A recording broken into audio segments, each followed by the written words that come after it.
Assalamualaikum Pak Haris. Akhirnya bisa.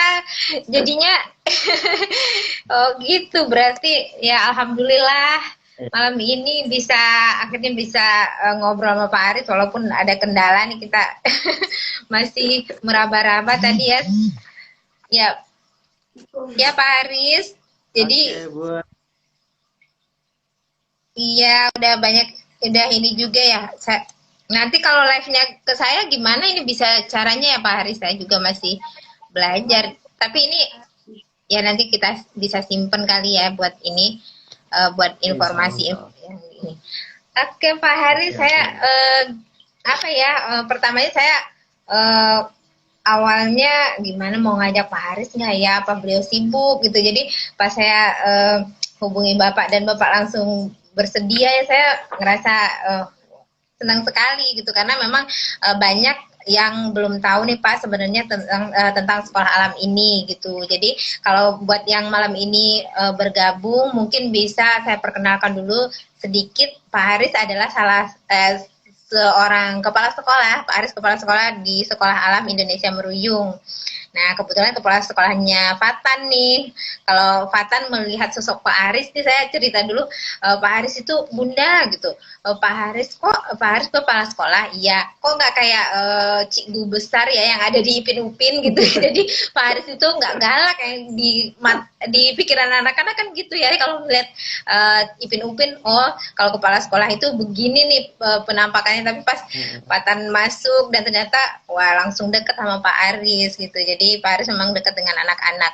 Dan untuk malam ini untuk yang bergabung ya kalau memang membutuhkan informasi tentang sekolah alam bisa langsung bertanya kepada beliau mumpung beliau nih menyediakan waktu.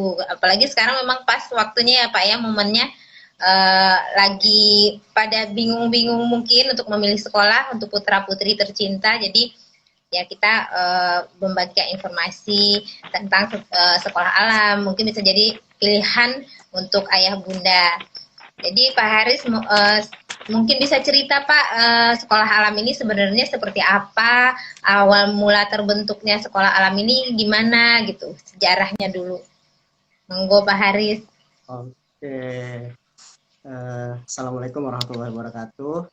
Waalaikumsalam warahmatullahi wabarakatuh. Ayah bunda dan teman-teman sekalian di IG Live ini ya. Eh, Mm-mm. saya senang sekali ketika dihubungi sama Bunda Abe nih. Saya panggilnya Bunda Abe ya. Iya, Apa Bunda Bunda Fatah? Abe aja.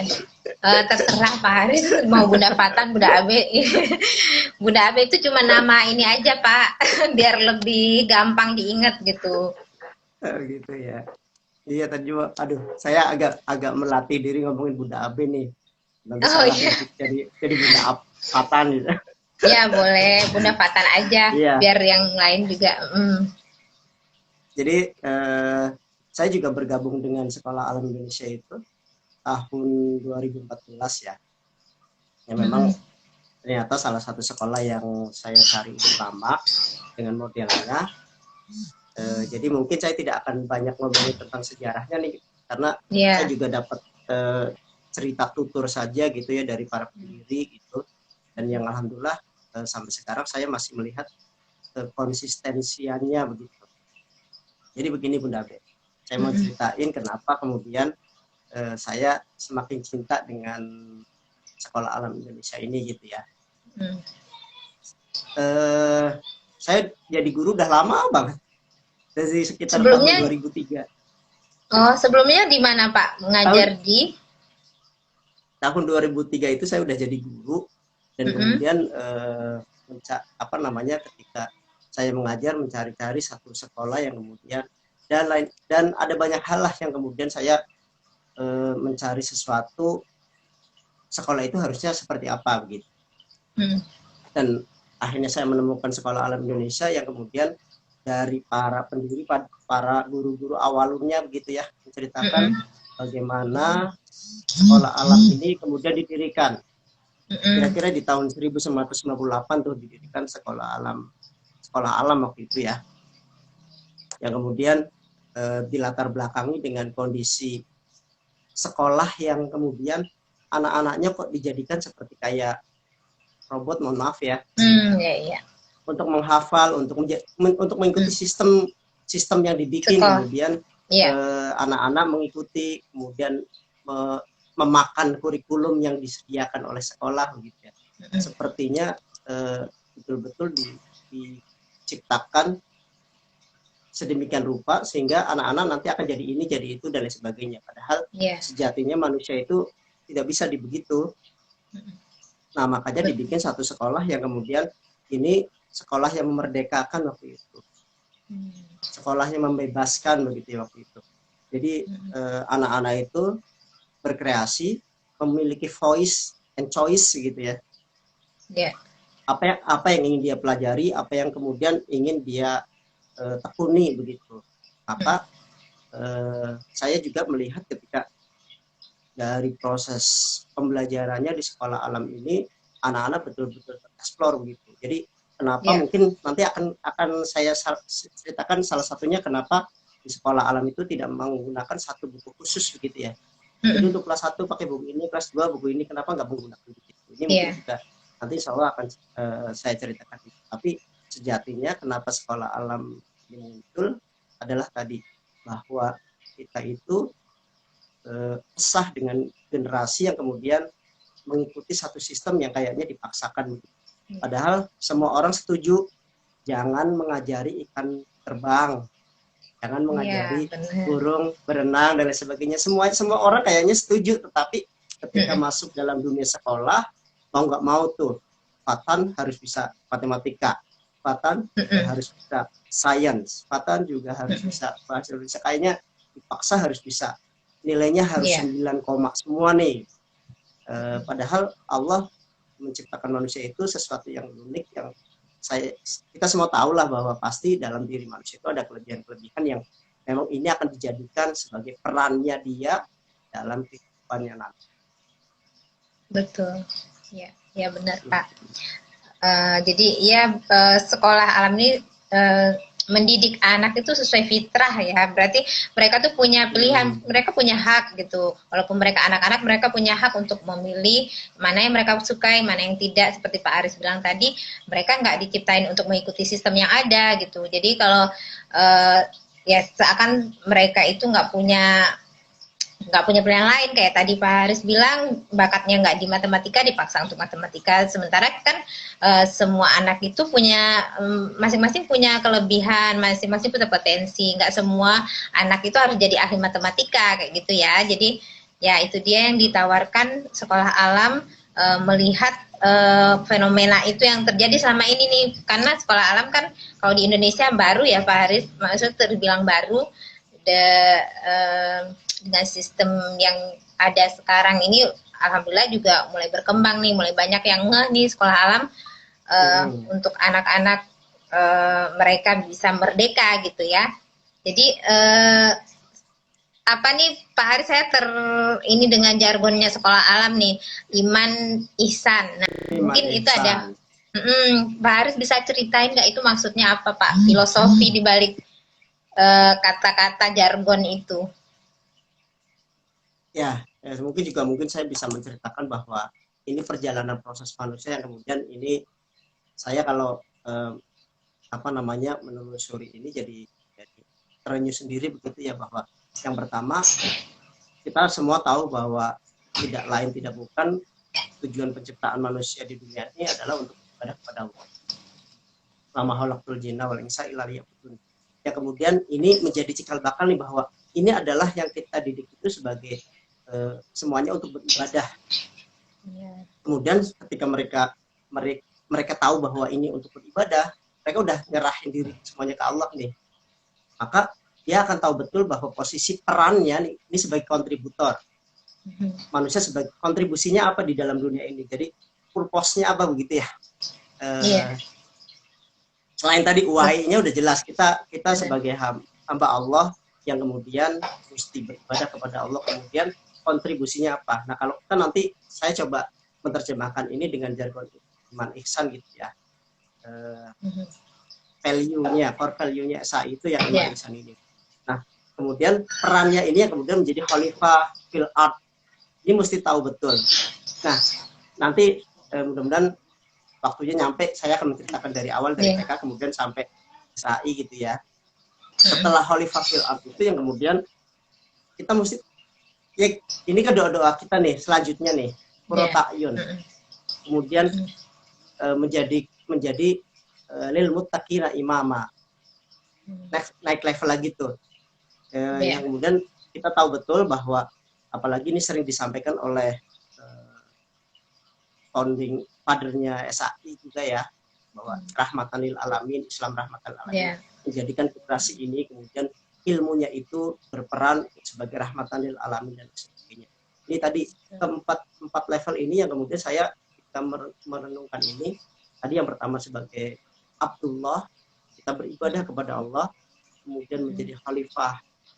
Kita tahu peran kita di dunia ini sebagai apa, kemudian lil muttaqina imama, kemudian yang terakhir tadi kita menjadi rahmat bagi alam. Rahmatan lil alamin ya. Nah, itu ada bagian dari iman dan ihsan. Kalau iman itu kan untuk diri kita nih ya. Kita ini tahu betul siapa diri kita nih. Kita hambanya Allah, kita mesti ngapain kepada Allah, kita mesti ngapain kepada Rasulullah, kita mesti ngapain kepada apa yang diturunkan Allah kepada manusia. Kemudian nextnya ihsannya itu kontributor. Kan kalau di hadis ihsan itu berbuat baiklah, beribadahlah kepada Allah seakan-akan kamu melihat Allah. Maka apabila kamu tahu bahwa kamu tidak bisa melihat Allah, sesungguhnya Allah perhatikan kamu begitu. Jadi apapun gerakan kita nih dekat gitu ya Pak Aris. Dalam kontribusi kita itu akan, nah ini mudah-mudahan melekat betul kepada semua generasi yang dimulai dari tadi proses pendidikan di sekolah alat ini. Jadi yang dibentuk itu ya akhlak mereka, itu karakter mereka. Jadi mereka tahu siapa diri mereka, peran mereka di dunia ini. Nah, jadi ihsan itu adalah bentuk tertingginya ya Pak, sebagai khalifah itu. Oke, nanti Pak Haris pasti bisa cerita juga ya tentang bagaimana pengaplikasiannya ke anak-anak nih, biar mereka terbiasa memiliki karakter yang baik seperti itu. Terus ya itu tadi sebenarnya Pak Haris sudah menyinggung juga sebenarnya keunggulan sekolah alam itu dibandingkan sekolah formal lainnya yang sekarang ini ya, yang tadi sebenarnya di perkenalan, di pendahuluan Pak Haris sudah menyinggung sedikit. Tapi boleh ya Pak Haris lebih jauh memberikan poin-poin yang bisa jadi pertimbangan nih, keunggulan apa lagi yang bisa ayah bunda dapatkan kalau misalnya anak-anak masuk atau belajar di sekolah alam yang ya, monggo Pak Haris bisa dijelaskan mungkin. Iya, saya coba ceritakan yang dari paling bawah ya, KPTK gitu ya. Dan kalau di KPTK kita punya tagline itu tuntas motorik dan siap belajar. Kenapa kita motorik dulu? Padahal semua guru di Indonesia ini tahu. Lagi-lagi seperti tadi saya sampaikan di awal ya. Semua guru tahu bahwa kita jangan mengajari ikan untuk terbang, tapi dalam aplikasinya ya begitu. Nah, kita juga akan menyampaikan lagi bahwa semua guru di Indonesia menyepakati, bahkan ini ada Permendikbudnya nih, di TK itu bukan calistung yang ditekankan, tapi motorik. Nah, lagi-lagi kita melihat di dunia pendidikan formalnya pengaplikasiannya agak ya boleh kita sebut tidak sesuai ya. Yang begitu ya. Yeah. Nah, ini kemudian kami sangat konsisten di sekolah alam, khususnya di sekolah alam Indonesia gitu ya, untuk menuntaskan motorik anak-anak ini dari mulai motorik halus sampai motorik kasar. Maka kalau mungkin begini deh, kasus-kasus yang banyak sekarang terjadi di anak-anak. Kenapa anak-anak itu sekarang, anak-anak bunda-bunda yang punya anak balita kemudian ketika disuruh injek rumput, rasa anaknya kayak nggak mau gitu. Iya, takut kotor lah ya Pak ya. Menginjak tanah, nggak mau dan lain sebagainya.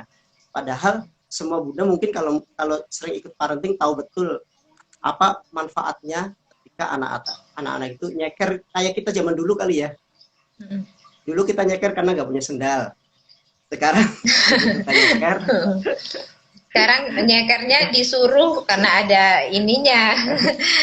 Ternyata ada manfaatnya yang luar biasa. Maka kalau kita akan memulai bahwa anak-anak kita mesti tahu betul menggerakkan fisiknya seoptimal mungkin, dari mulai kalau saya sering bilang ke banyak orang itu sampai kedip pun anak-anak, ayo kedip, bisa kedip enggak? Yang paling sampai jari-jari. Jadi kalau kita punya jari yang ruasnya banyak banget nih, anak-anak pun tahu bahwa bagaimana sih menggerakkan jari dan lain sebagainya.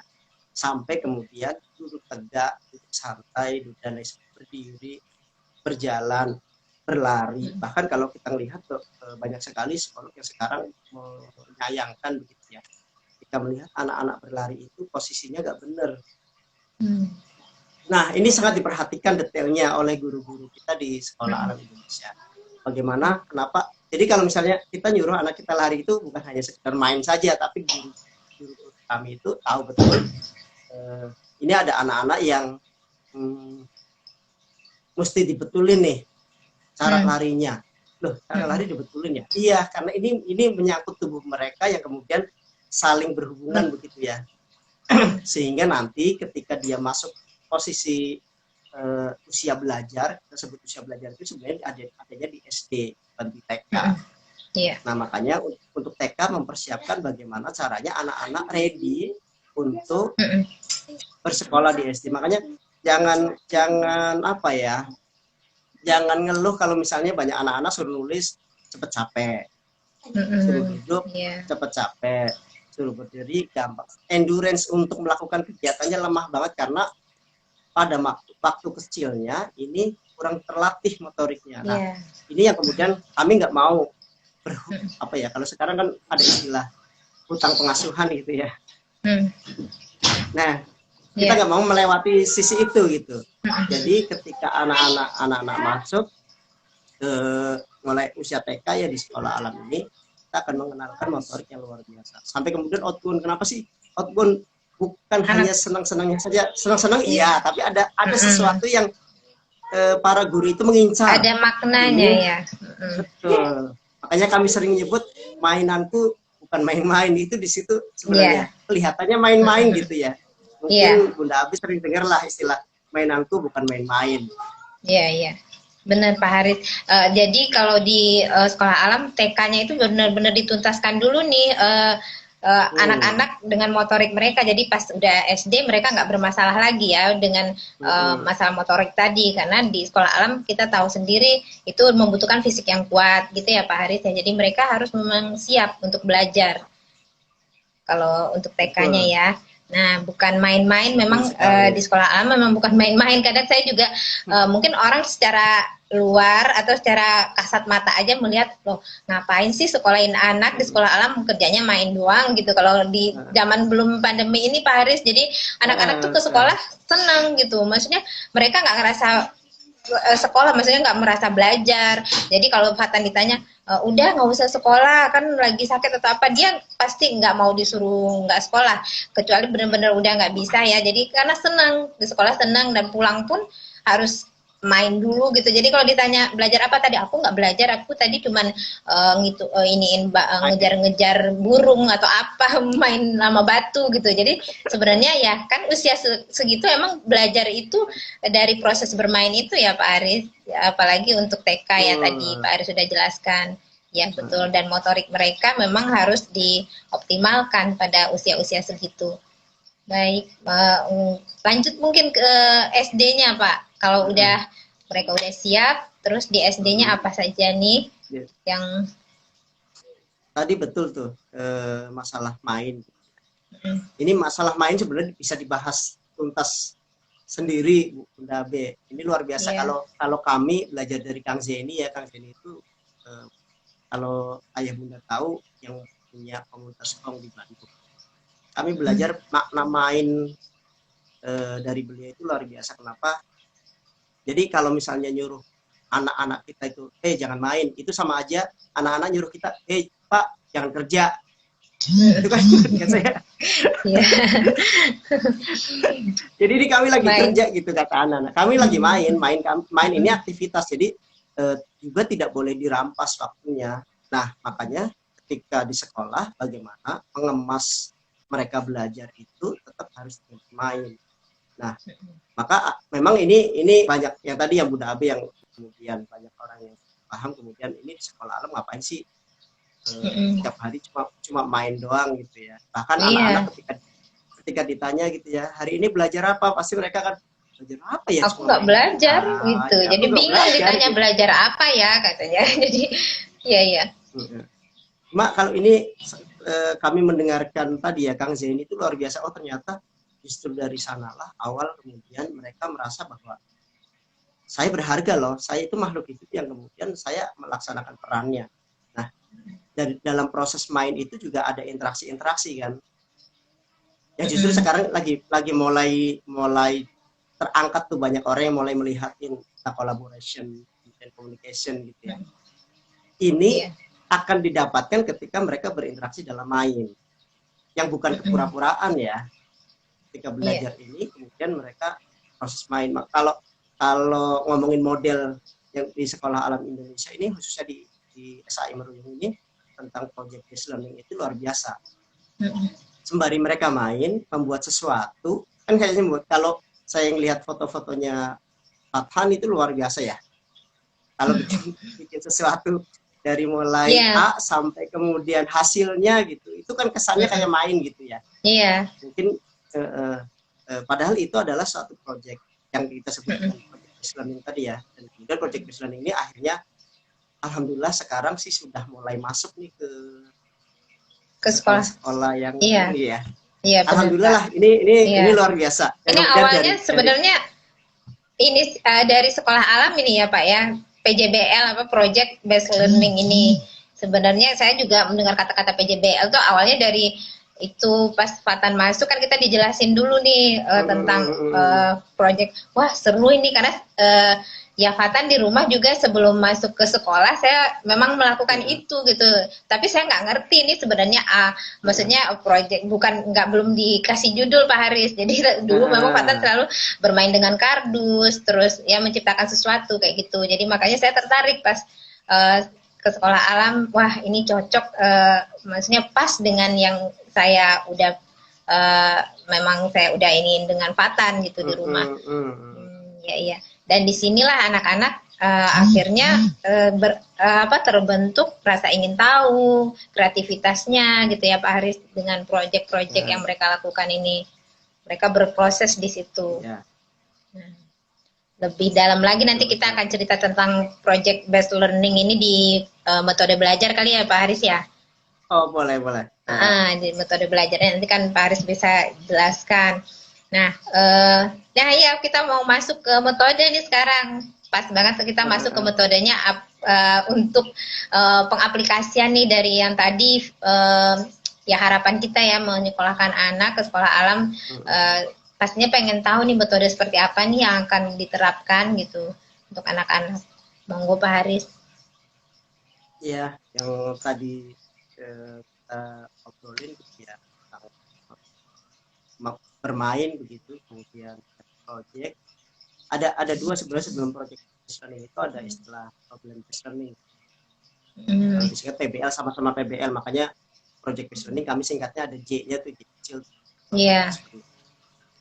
Nah, di dalam project based learning ini sebenarnya menumbuhkan kritikal. Jadi ini salah satunya ya. Kemudian banyak, jangan sampai ngomong gini, kami ke sekolah alam enggak kok, nilai akademik nggak diperhatikan, atau kognitifnya nggak di. Saya pernah dimarahin seorang yang menjadi mentor saya tuh, kemudian bilang, Pak Haris jangan ngomong di sekolah alam nggak mentingin kognitif ya, justru di sekolah alam itu kognitifnya itu HOTS, yang sekarang istilah itu udah mulai banyak digunakan tuh, HOTS. High order ya.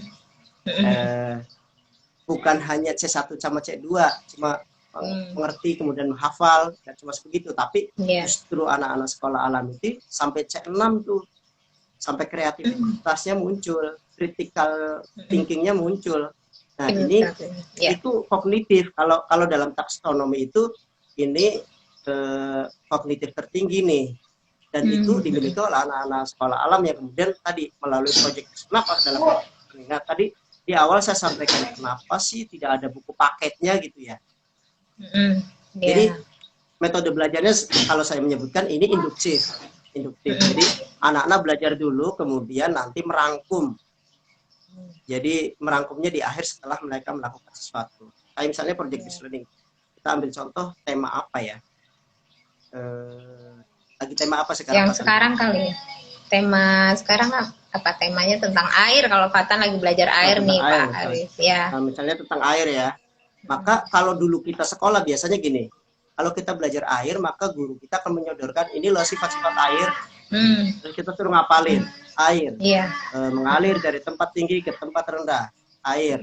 Dan permukaannya selalu rata dan sebagainya. Dan kita suruh menghafal. Nah, kalau anak-anak dalam proses project based learning itu tidak melakukan begitu, tetapi kita bermain air, lagi-lagi bermain keluar lagi ya. Bermain lagi.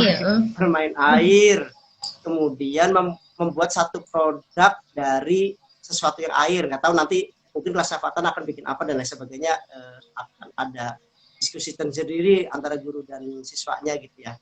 Mak, misalnya kalau dulu anak saya pas belajar air ini membuat penjernihan air gitu ya. Water purifier gitu ya waktu itu ya.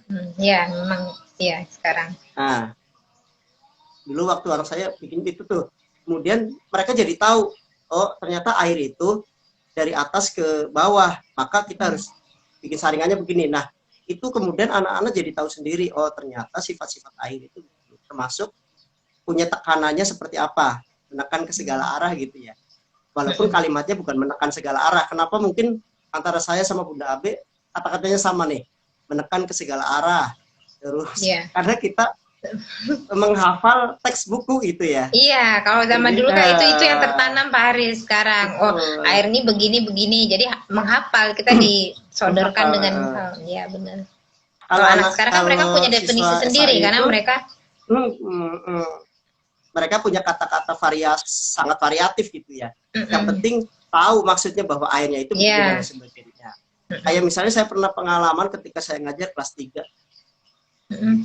mendefinisikan tentang selat gitu. Karena waktu itu saya ngajar tentang bentang alam gitu ya. Terus kalau di buku kan selat itu lautan sempit gitu ya. Lautan sempit di antara 2 pulau gitu ya.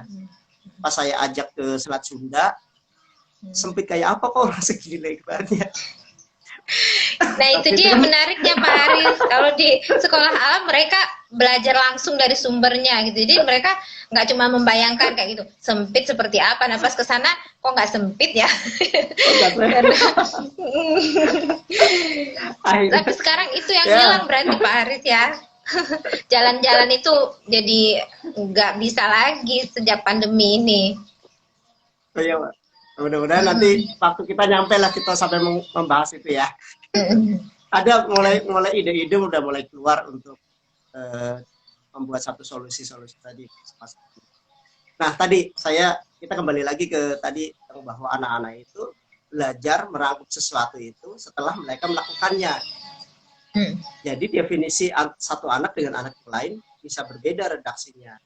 Dan ini yang kami menikmati gitu ya dari anak-anak kami. Ayo selat itu apa, mereka punya jawaban yang jadi selat itu pemisah pulau atau penghubung pulau. Wah ini jadi diskusi lagi. Jadi ini lagi ya, jadi bahan ini lagi. Ini luar biasa betul. Yang kemudian tadi ya karena kita tadi ya mau belajar apa kita datangi tempatnya, kemudian habis itu kita ngobrolin lagi, jadi luas banget itu wawasannya. Kira-kira begitu tuh dalam belajar. Kalau masa pandemi, nggak tahu nanti bahasnya ke sekarang. Iya, nanti sekarang Mas tuntaskan ini dulu Pak Haris. Kita emang udah nggak sabar juga karena itu jadi pertanyaan juga Pak Haris sebelum mau masuk sekolah alam nih, apalagi di suasana sekarang. Nanti belajarnya gimana gitu kan? Pandemi kayak gini. Ya memang kalau dari anak-anak mereka belajar dari sesuatu yang mereka kerjakan dan mereka lihat langsung itu lebih nempel Pak Haris. Namanya usia anak-anak kan mereka nggak belajar dari sesuatu yang abstrak gitu, jadi konkret. Mereka melihat dan merasakan kayak gitu yang Pak Haris bilang. Kalau kita belajar sesuatu kita harus mengalami sendiri nih biar kita benar-benar paham. Kan pemahaman yang penting, bukan sekedar tahu secara teks kayak kita zaman dulu, jadi dihafalin ini, sementara kita sebenarnya belum paham, cuman kita hafal gitu. Nah pasti tanya lagi suatu saat bisa jadi itu jadi lupa karena ya pemahaman itu kan lebih nempel gitu ya. Ini untuk project based learning ya Pak Haris. Nah di sini untuk project based learning ini apa anak-anak kan mencari tahu sendiri. Itu ide-idenya biasanya dari anak-anak atau guru yang menyodorkan kan kayak tadi tema. Terus apakah guru ini mungkin ada yang belum tahu nih Pak Haris, buat yang belum tahu kalau saya ya udah menjadi keluarga SAI, saya ya sedikit banyak udah mulai tahu nih, walaupun baru tahun kedua Pak Aris, makin menarik nih, semakin saya makin lama ini semakin menarik gitu, walaupun saya belum bisa berkontribusi banyak nih sebagai keluarga SAI karena kemarin karena masih punya si kecil jadi nggak bisa sering-sering ke sekolah juga gitu. Nah ini mungkin salah satu bentuk kontribusi saya yang bisa saya lakukan, yang memperkenalkan sekolah alam juga ke yang butuh informasi gitu. Gimana Pak Haris tentang yang tadi apa tadi masalah project based learning ini, penerapannya seperti apa? Dari siapa gitu ya? Ide seperti dari siapa? Ya ada istilah student voice dan choice gitu ya. Jadi memang anak-anak punya pilihan, anak-anak punya hak suara, anak-anak punya hak untuk menyampaikan idenya. Ini saya lakukan, maksudnya ini cerita ini kita ambil ketika memang kelasnya kayak biasanya begitu ya saya sampaikan. Jadi ada yang kita sebut sebagai driving question. Itu sebagai pemantik ide sebenarnya. Bagaimana anak-anak kemudian tadi idenya liar, memang kadang anak-anak idenya itu luar biasa. Pak bikin robot ini Pak, ya biasalah. Anak-anak disodorkan satu permasalahan, misalnya bagaimana nih kalau ngomongin air, kita belajar air nih. Kira-kira kita punya masalah air di Indonesia begini dan begitu dan lain sebagainya di lingkungan. Nah, kalian ada ide apa misalnya? Biasanya itu cetusannya kayak tadi, wah, Pak kita air kita ini dan lain sebagainya, macam-macam lah. Dari situ kami sebagai guru yang kita sebut sebagai fasilitator gitu ya. Ini perannya sangat penting di situ. Bagaimana membungkus ide anak-anak itu, kemudian mereka merasa bahwa oh iya Pak, kita bikin itu saja. Memang ini ada taktiknya, ada apanya ya? Ada caranya bagaimana ngebungkus ini. Alhamdulillah guru-guru kami itu udah bisa apa ya? Jadi semua orang yang beride tadi, anak-anak yang mengeluarkan ide ini tidak merasa idenya itu diabaikan begitu ya. Nah, iya. Mereka merasa bahwa oh itu ada ide saya di situ, oh itu ada ide saya di situ, dan akhirnya mereka sepakat mau membuat satu project apa gitu. Nah dari situ sebenarnya pemantiknya tadi ada driving question. Yang driving question itu sebenarnya itu ya tujuannya. Nah saya baru paham nih sekarang kalau Fatan belajar ada driving question ini apa gitu. Jadi untuk memantik ide-ide dari anak-anak gitu ya. Iya. Yeah. Betul. Nah, serunya itu ketika mereka mengeluarkan ide, nanti ada yang kemudian, yang ini ternyata susah ya Pak, dan itu ternyata kita nggak bisa menjangkaunya ya Pak, dan akhirnya mereka jadi punya trik sendiri. Ada nggak sih proyek yang kemudian tidak berhasil? Ada juga yang kemudian itu tetap menjadi proses pembelajaran, bukan berarti kita dengan model project based learning itu semua proyeknya harus berhasil, enggak juga. Itu dari sisi proses pelakuan proyeknya gitu ya. Kalau saya punya pengalaman waktu itu apa ya, temanya tentang sistem pencernaan. Kemudian anak-anak membuat satu proyek membuat sistem pencernaan segede lapangan, Bun. Tahun berapa ya? Jadi mereka datang sebagai makanan gitu ya, masuk ke mulut, kemudian prosotan tuh, prosot, gitu. Kemudian masuk ke lambungnya, kemudian merangkak dia seakan-akan di dalam usus, sampai kemudian dia keluar sebagai kayak kotoran gitu melalui anus dan sebagainya. Ya kemudian kita bikin segede lapangan betul. Sampai hari ini anak-anak sangat terkesan dan mereka tahu betul ketika di mulut kejadiannya apa. Iya. Ketika di kerongkongan kejadiannya apa, ketika di lambung kejadiannya sampai keluar, jadi sampai ya maaf sampai kemudian suara kentut, maaf ya, Iya. anak-anak tahu prosesnya Tahu kenapa sih ini terjadi prosesnya, begitu. ya. Ini ngomongin sistem pencernaan ya, yang kemudian anak SD 3 waktu itu ya luar biasa, kita bikin proyeknya luar biasa effortnya karena buatnya besar gitu ya, sampai betul-betul orang dewasa aja bisa nyoba masuk gitu. Oh, semacam terowongan gitu ya Pak Haris? Seperti Jadi terowongan, tapi disimulasi. ini simulasi jadi sistem pencernaan. Itu Masya Allah. Ya banyak hal sih yang kemudian saya lihat, oh iya banyak yang sebenarnya kita bisa mempelajarinya, bukan hanya semata-mata di depan buku dan kita apalin gitu. Tapi ada cara yang lebih menyenangkan buat anak-anak. Mereka belajar dan lebih lekat gitu ya. Ya, lebih lekat. Lebih nempel. Dan mereka bisa, karena ya, kayak sistem pencernaan itu sebenarnya kan kalau kita orang dewasa aja mungkin susah kalau untuk dihafalin ini dari sini ke sini dan proses yang terjadi apa kalau cuma sekedar menghafal. Tapi saat mereka belajar dengan cara seperti itu ya menyenangkan dan mereka jadi tahu detail prosesnya seperti apa ya Pak Haris ya. Betul Pak, betul. Untuk sekelas SD aja udah bisa, jadi mereka udah paham gitu.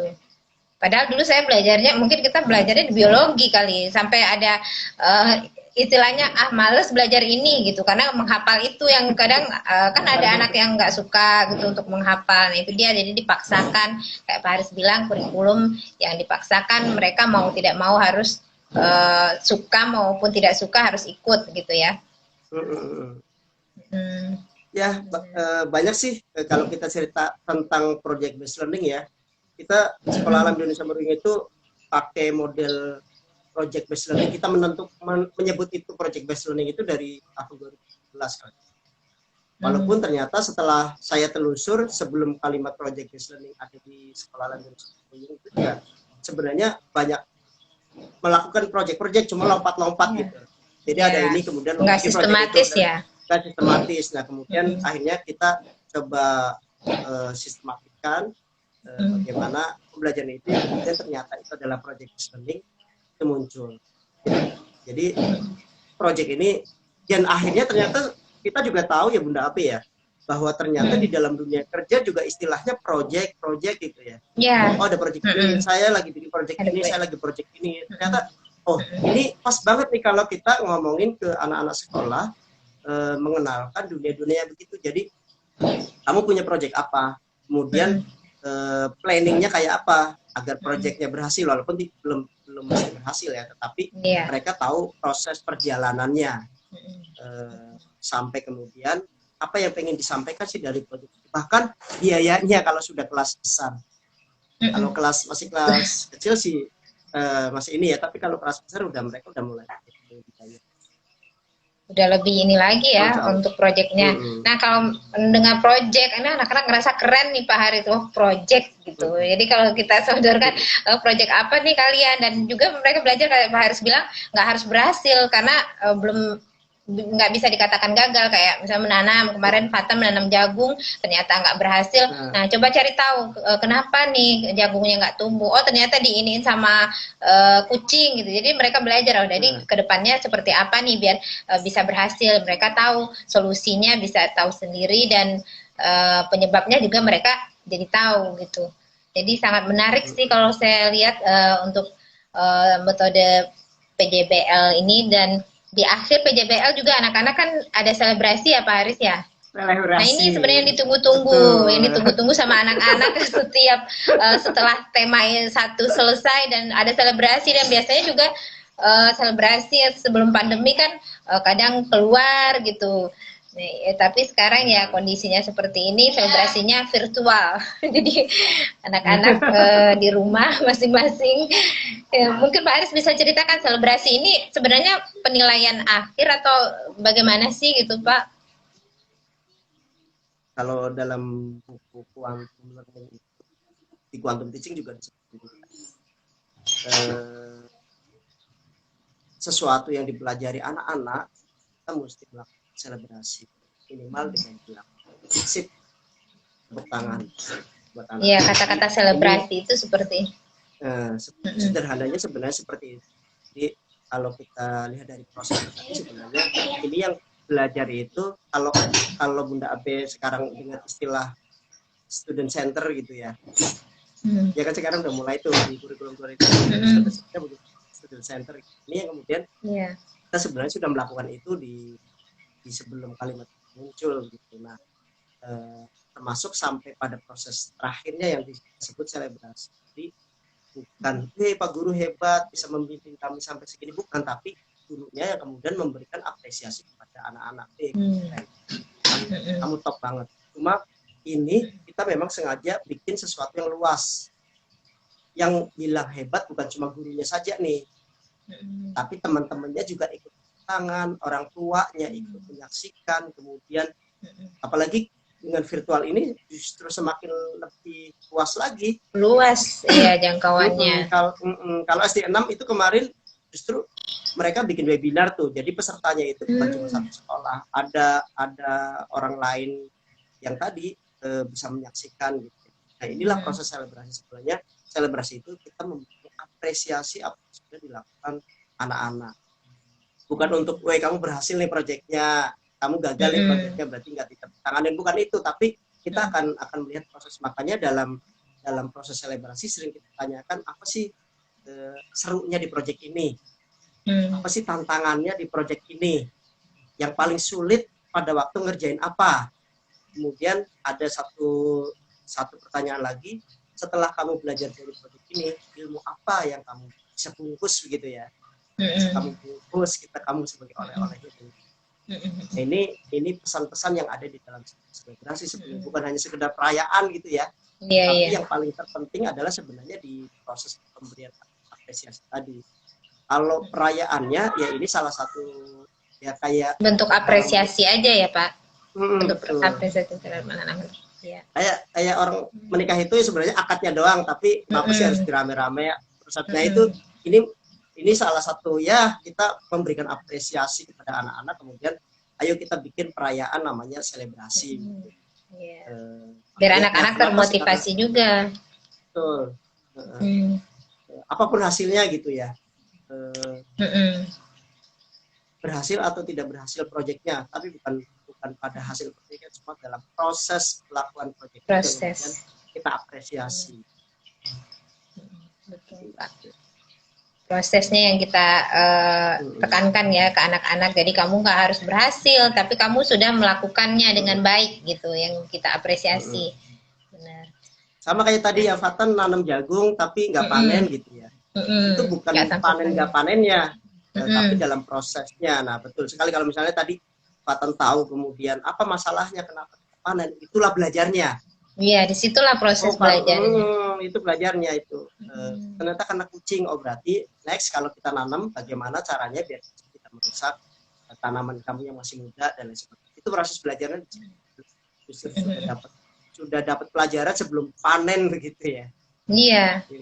Keren ini. Ini yang menarik nih Pak Haris. Sekarang tentang guru-guru kita yang disebut fasilitator ya. Tadi kalau untuk sekolah alam bukan dianggap fasilitator, karena mereka ya perannya mengarahkan anak-anak nih, bukan sebagai yang seperti zaman dulu nih guru mengajar dengan ya ini anak-anak seperti disuapin lah, maksudnya disuguhkan. Nih guru punya sesuatu disuguhkan dan anak-anak menerima gitu. Mereka mau lahap atau enggak gitu. Nah kalau di sekolah alam nih peran guru seperti apa sebenarnya Pak Haris? Dan tadi Pak Haris bilang guru-guru sudah terlatih nih, misalnya dari segi menanam, kan pasti punya multidisiplin, guru-gurunya punya banyak bidang ilmu gitu yang harus dikuasai untuk bisa membersamai anak-anak. Ini bisa Pak Haris ceritain tentang guru-guru kita nih Pak di sekolah alam. Ini yang terberat yang bisa saya sampaikan begitu ya, bahwa guru itu bukan hanya sekedar pengajar, tapi ini kedua bagi anak. Ini berat banget saya ngomong. Sebagai contoh bagi anak-anak, kita ngajarin anak-anak tanam, maka kita mesti belajar tanam. Tidak dipungkiri bahwa ada guru yang nggak bisa nanam. Aku nanam mati mulu, ada juga yang begitu. Tapi ini mereka ya ada kelebihan yang lainnya begitu ya. Ini kalau kita melihat dari sisi proses nanam gitu. Berarti guru sekolah alam bisa nanam semua, ya enggak juga. Ada yang dalam proses belajar sama kayak anak-anak. Artinya saya lagi nanam ini kok mati lagi, kenapa sih Pak? Mak, ini akhirnya di diskusi antar kami ini di guru-guru ini keren banget, bahkan sampai tuker-tukeran bibit gitu ya. Ini caranya gini nih, jadi tukeran bibit sambil ngasih tipsnya, ini biar tumbuh begini dan sebagainya. Mati juga nih gimana ya, ini akhirnya obrolan-obrolan itu terjadi. Kemudian dari ngomongin fisik gitu ya, kita mesti ya, kita bawa anak-anak naik gunung, bawa anak-anak trekking mengelilingi hutan gitu ya, maka dituntut juga dari fisiknya yang mesti kuat gitu. Maka ada upgrade fisik di guru-guru, kayak misalnya ini pandemi lumayan distract jadwal upgrading fisiknya guru nih. Biasanya kita mesti susur pantai begitu ya, kemudian melakukan solo camp juga ya, dan lain sebagainya, yang ini upgrade fisik. Nah, ngomongin tentang tadi pendampingan ke anak-anak yang fasilitator, ini kalimat fasilitator itu juga lumayan berat, yang tadi bahwa anak-anak kita unik, punya kemampuan yang unik pula, masing-masing istimewa. Sementara semua guru mesti tahu anak saya begini, anak saya begini, ini mesti ketemu. Dan tidak ada guru sekolah alam Indonesia kemudian ini anak saya lagi ngajar di kelas 5, berarti anak saya cuma di kelas 5, ya bukan begitu. Ini awal mula tagline anakku-anakmu nih Bunda Abe. Iya. Ya, itu saya juga mau tertarik.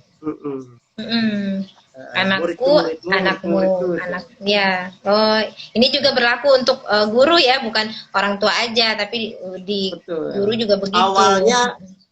Awalnya di guru sebenarnya, antar kelas tadi yang kemudian ketika kita lihat ini ada anak yang kemudian jatuh, ada anak yang kemudian minta pertolongan, kemudian ada anak yang bertanya, ini hewan apa sih? Maka semua guru adalah guru anak itu, semua anak-anak adalah ya tadi, siswamu, siswaku, siswaku, siswamu gitu ya. Yang kemudian kita luaskan lagi menjadi anak-anakmu, anak-anakku, untuk satu komunitas. Nah, ini tadi sebenarnya, maka kami sebagai guru mesti melek, kalau misalnya ditanya berapa sih jumlah mata kami, berapa sih jumlah telinga kami, sebenarnya sama dengan jumlah murid. Mesti kita oh ini yang itu, apalagi kalau dalam keadaan kegiatan outdoor ya, outing yang outing pra-outfa, kemudian maka itu mata kita mesti jelalatan. Matanya harus banyak ya Pak, untuk mengawasi anak-anak yang dengan aktivitas yang lagi aktif-aktifnya kayak gini. Ya, itu salah satunya sih yang untuk guru-guru ya. Menjadi cinta dengan profesi kami ketika itu hobi kealamannya dapat, kemudian hobi sebagai ngajarnya dapat. Ya ada juga ada guru-guru yang memang latar belakang dari ilmu, kayak misalnya saya pribadi ya. Hobinya macul gitu, jadi ada macul ngajar. Gitu. Jadi kalau udah cinta itu Pak, biasanya akan ya, kalau udah cinta dengan pekerjaan, nah itu memang dari hati gitu, dan anak-anak juga menerimanya kan, anak-anak bisa menilai yang tulus dan enggak. Nah kalau guru-guru udah mencintai pekerjaan dan mereka tulus membersamai anak-anak kan akan kerasa gitu sama anak-anak. Nah tadi Pak Haris sudah singgung juga, sebenarnya saya harusnya dari awal nih saya nanyanya tentang sekolah alam ini ada sekolah komunitas gitu. Jadi kan nggak hanya anak-anak yang belajar, tapi orang tua juga. Ya saya contohnya juga ikut belajar. Mereka lagi ada proyek apa, ikut belajar juga nih, kayak gimana sih yang bagusnya gitu. Terus guru-guru juga belajar. Jadi semuanya satu komunitas itu kita sama-sama belajar ya Pak Haris di sekolah alam ini. Betul. Ya itu dia yang tadi sebenarnya salah satu keunggulan juga. Ada statement di kami nih, siapa murid pertama di sekolah alam? Murid pertama di sekolah alam adalah guru. Jadi kami dulu yang memang mesti belajar terus, gitu. Baru kemudian anak-anak belajar.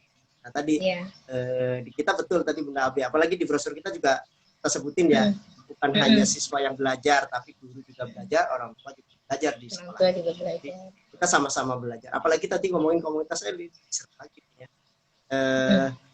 Semua orang mesti berkontribusi, semua orang mesti bukan hanya sekedar aku kan udah bayar, jadi gitu aja lah ya. Nggak begitu, tapi ternyata saya juga melihat, kadang saya terenyuh ketika melihat orang tua yang luar biasa begitu ya.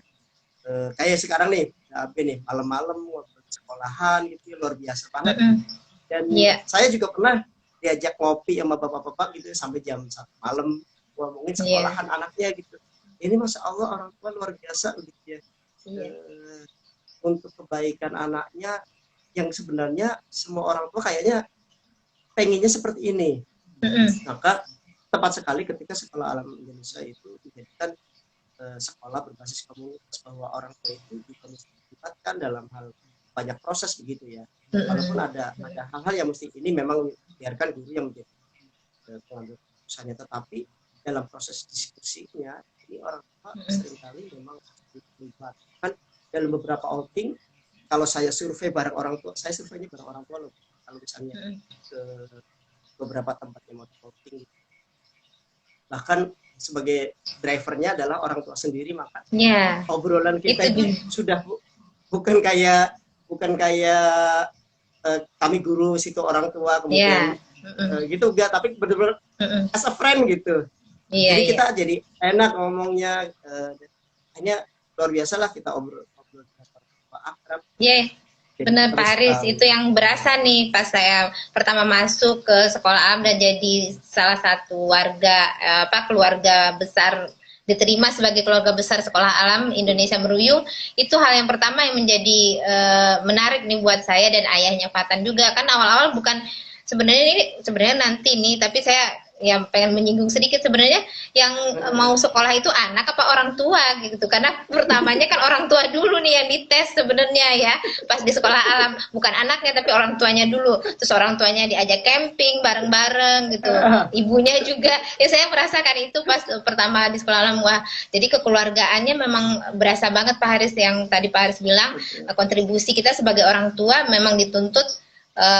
Bukan dituntut sih sebenarnya, ya itu berjalan dengan apa adanya aja, karena anak-anak mau kemana, nah yang drivernya orang tua. Kita bagi tugas nih, jadwal hari ini ngantar anak-anak berenang, orang tuanya siapa gitu. Jadi kayaknya apa rugi kalau misalnya temennya Fatan nggak kenal sama ayahnya Fatan gitu kan. Jadi mereka merasa itu dia anakmu itu di situ juga berasa gitu Pak Haris. Jadi nanti kita di proses penerimaan siswa kayaknya nanti tentang bagaimana sih Sekolah Alam menjaring siswa-siswanya gitu, bukan anaknya yang diiniin tapi orang tuanya dulu gitu. Orang tuanya itu yang uniknya di situ yang saya rasain. Orang tuanya jadi repot kalau orang secara di luar melihatnya kok jadi kita yang repot gitu kan. Jadi ya berarti nanti itu bagiannya, yang ini cuma pendahuluan aja Pak Haris. Jadi tadi tentang fasilitator sudah kita obrolin, mereka juga belajar nih, orang tua belajar, guru belajar, anak-anak belajar. Saya juga sempat lihat tuh Pak Haris di Instagramnya SHI, guru-guru gimana guru-guru belajar langsung ke tempatnya juga, belajar menanam, belajar tentang beternak. Ada yang ke Fakultas Peternakan IPB gitu, mereka belajar di sana. Nah itu saya tertarik juga ngeliat, wah ternyata guru-guru ya mereka belajar juga nih, bukan anak-anak aja nih yang guru-guru udah punya ilmunya juga gitu. Jadi ini menarik sekali, dan ya semoga tetap semangatnya Pak Haris dengan kondisi sekarang nih guru-guru, walaupun nggak bisa ketemu dengan anak-anak, padahal sebenarnya anak-anak itu energi ya, saat ketemu anak-anak itu suatu energi tersendiri buat guru. Ya benar. Betul. Sekarang kita keterlibatan orang tua udah disinggung juga sama Pak Haris. Terus tentang fasilitas sekarang apa aja yang ada di Sekolah Alam. Ini penting juga buat orang tua biasanya. Fasilitas Sekolah Alam itu alam semesta ini. Ya, alam semesta adalah fasilitasnya yang utama. Alam ini media belajar, alat belajar gitu ya. Eh, jadi dimanapun ya yang Allah ciptakan ini itu adalah fasilitas yang Allah kasih buat belajar. Benar. Makanya kemarin pas saya kedatangan tamu Bunda Abe, calon daftar gitu ya, tanya-tanya, Pak, ini pandemi sekolahnya di mana dari sini? Saya sampaikan, Pak, sekolah ini sempit, tidak seluas alam semesta kita, jadi anak-anak bisa belajar di manapun. Mana aja, benar. Bahkan kemarin saya sampaikan, saya kemarin pas kelas bubble, wah ini ngomongin HPL nanti ya. Iya. Pas kelas bubble itu apaan banyak banget ya. Nanti ini nggak cukup waktu, nggak apa-apa Pak Haris, kita kan fleksibel ini. Sharingnya harus takutnya nanti ada yang penasaran lagi bertanya-tanya, nggak apa-apa kita tuntaskan aja ini. Pas saya kelas ngajar pas salah satu bubble gitu ya, ternyata di rumahnya itu ada kandang sapi gitu. Di sekolah nggak ada. Berarti kita justru bubble itu dapat sesuatu yang lebih belajar apa di dekat ternakan sapi gitu. Dan luar biasa, makanya saya sampaikan tadi bahwa kalau ditanya fasilitas apa, sebenarnya fasilitasnya itu luas karena di alam semesta. Cuma kalau misalnya base campnya kita, sebutannya begitu. Di base campnya kita itu yang di Meruyung 72 itu Jalan Raya Meruyung 72 maksudnya. Kita sering nyebut Meruyung 72. Itu ya. Itu lokasinya. Ya, kalau kemarin teman-teman lihat di IG-nya SA Meruyung, membahas satu ciri yang paling menonjol gitu ya, yang paling bisa dilihat oleh mata adalah saung. Kenapa harus saung? Dibahas di situ ya. Kenapa sih ada filosofinya ternyata? Jadi semuanya itu ada maksudnya semua. Karena tadi mainannya juga ada maksudnya gitu ya. Dari apa yang dikenakan anak-anak ini juga ada maksudnya semua. Dari saung, kenapa sih saung? Kenapa saungnya tidak ada temboknya, nggak kayak dinding gitu ya? Kenapa nggak di ruangan ber-AC gitu ya Pak? Kenapa nggak ruang ber-AC gitu ya?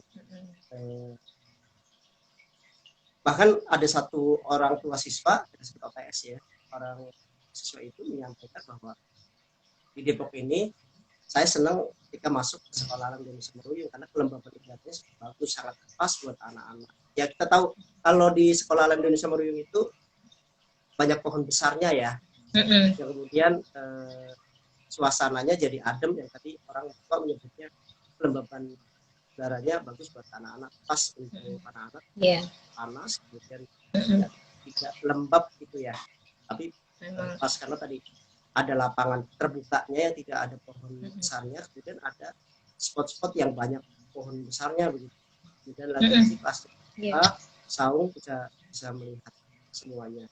Itu sebenarnya fasilitas mata saja sih sebenarnya, tapi kalau sebenarnya apa yang bisa kita pelajari, kebetulan kita ada di Meruyung, di Tangkapan Jaya Baru ya, banyak sekali yang bisa kita eksplor di daerah situ.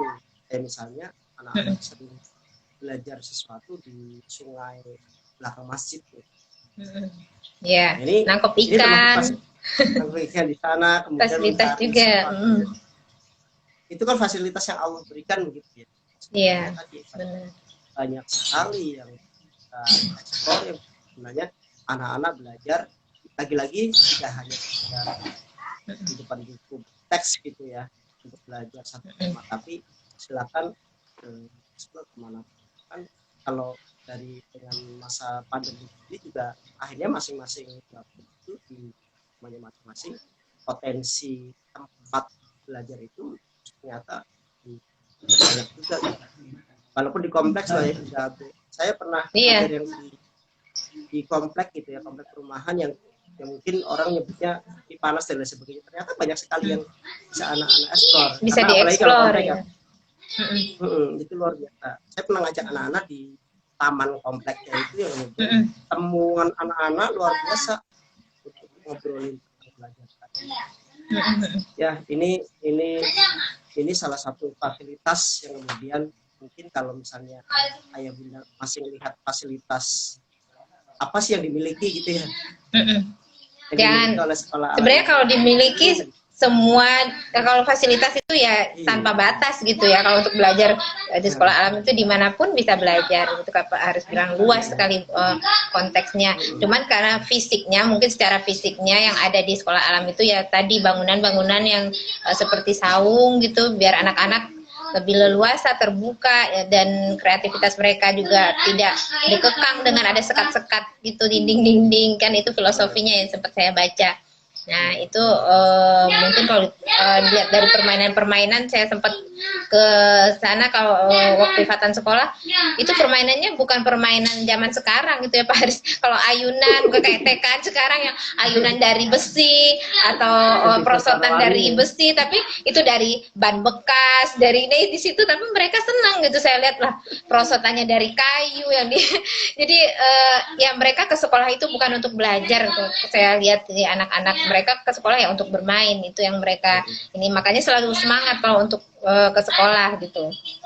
Ini bentuk fasilitas yang tersedia ya, bunda-bunda yang mungkin pengen tahu lebih banyak juga, monggo bisa datang ya Pak Aris. Tadi Pak Aris sudah bilang lokasinya di mana, bisa ajak anak-anak juga biar mereka tahu nih, ngeliat sendiri tempat bermain mereka nanti, bukan tempat belajar, tempat bermain, dan mereka di sana akan mendapatkan banyak hal gitu di sekolah.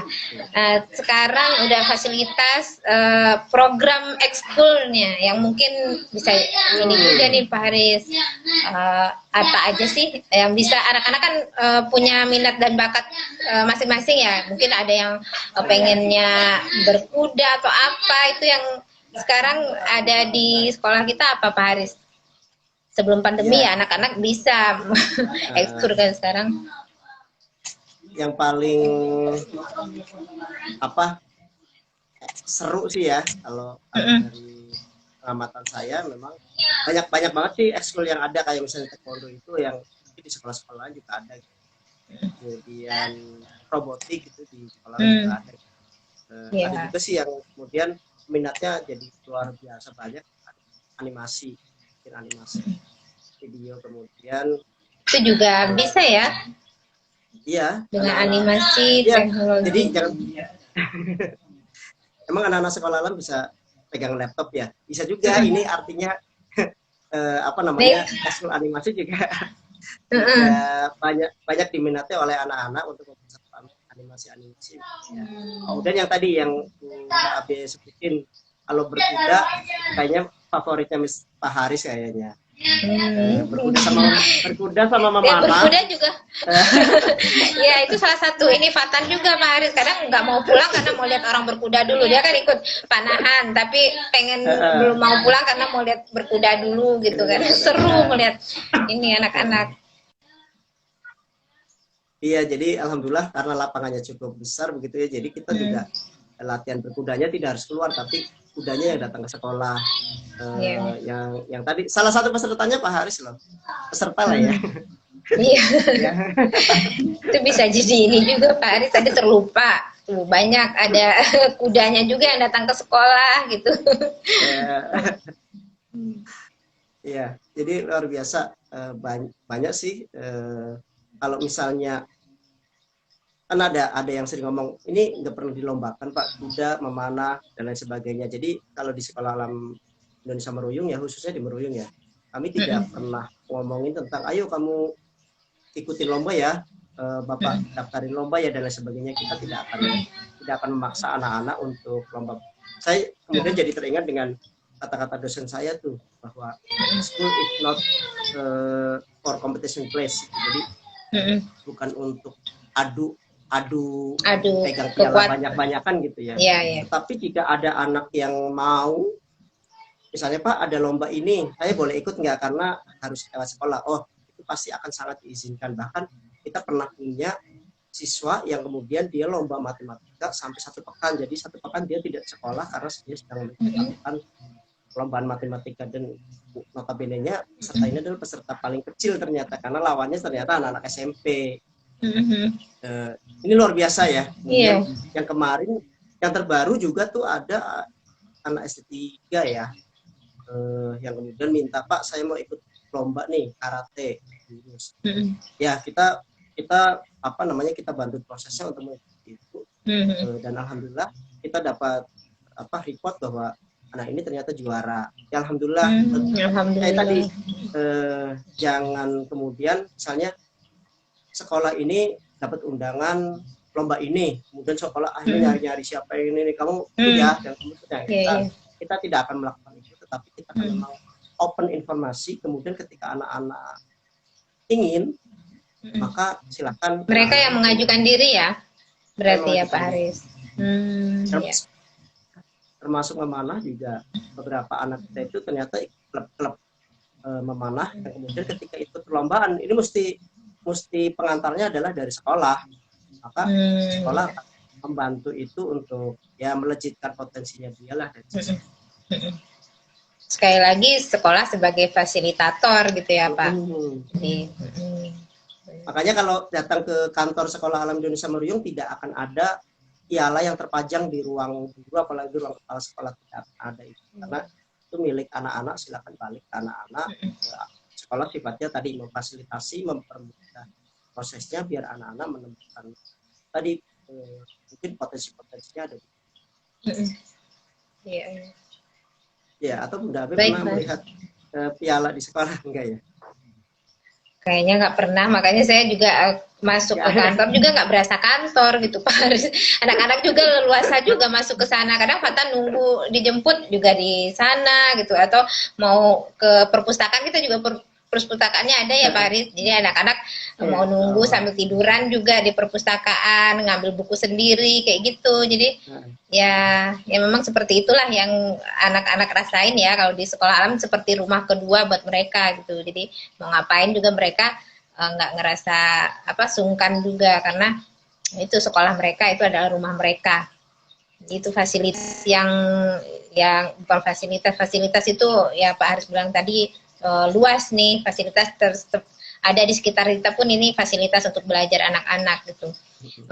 Untuk ada program tadi sudah naik ya. Ada satu warning nih buat orang tua siswa SAI Meruyung nih. Ya, juga Pak Arin. Sekolah Alam Indonesia ya. Berhati-hati kalau menyekolahkan anaknya di Sekolah Alam Indonesia. Karena kenapa Pak Haris? Paling susah kalau untuk diajak pulang kalau sekolah.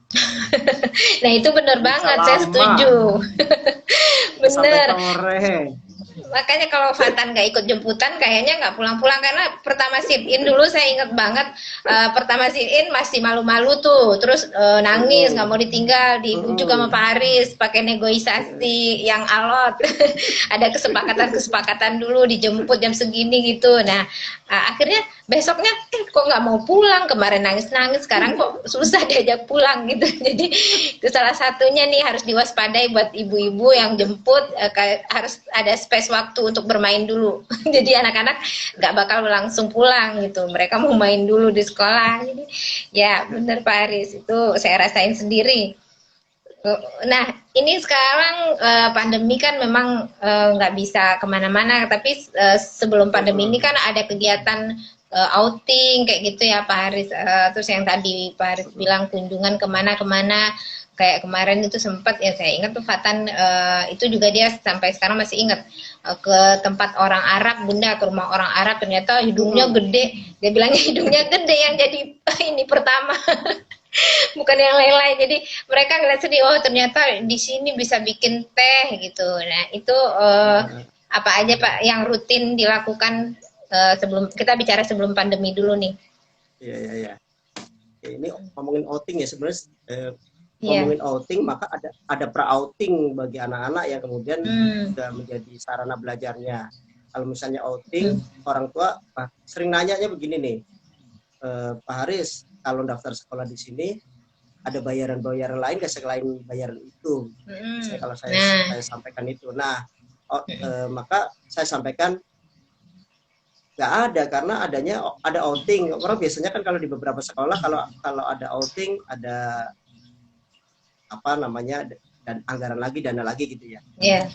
Kalau saya sampaikan outing itu adalah kewajibannya anak-anak untuk membayar. Jadi seperti memiliki keinginan sesuatu, maka dia akan melakukan sesuatu untuk mendapatkan itu. Nah kalau anak-anak di kelas 1 sama kelas 2 sifatnya karena outingnya masih dekat, mereka biasanya akan menabung gitu ya. Maka sebenarnya nggak boleh tuh orang tua ngebayarin outing, Bun. Tapi anak-anak sendiri yang misalnya tahu bahwa ternyata outing ini anggarannya sekian ribu, maka anak-anak akan melakukan, nah kita sebut fundraising gitu ya. Fundraising. Nah, fundraising buat anak kelas 1, kelas 2 itu sama dengan menabung uang sakunya sendiri sebenarnya untuk dia bisa mengikuti ke sana. Nah, ini kan proses belajarnya. Kemudian kalau kelas 3 sampai kelas 4 ini anak-anak bisa melakukan berjualan begitu ya, fundraisingnya udah mulai berjualan juga ada stepnya. Jadi insya Allah para fasilitator kita juga udah akan menyampaikan itu, bahwa kelas 3 sama kelas 4 sampai kelas 5 itu udah mulai. Nah, kalau kelas 5 ini ada proses yang unik lagi nih, karena mereka akan melakukan ekspedisi begitu ya, outingnya kita sebut ekspedisi konservasi, yang kemudian mereka mesti dapetin sponsor dari beberapa perusahaan. Maka mereka akan menyodorkan proposal ke perusahaan dan mereka akan presentasi di depan perusahaan itu. Ini untuk anak-anak kelas 5 nih. Anak kelas 5 ya. Anak kelas 5 targetnya. Nah, untuk ngomongin presentasi di kelas 5, maka akan ada pembelajaran presentasi dari kelas 1. Makanya tadi kalau ngomongin selebrasinya anak-anak, pas selebrasi Fatan biasanya akan presentasi begitu ya. Iya, anak-anak belajar untuk presentasi.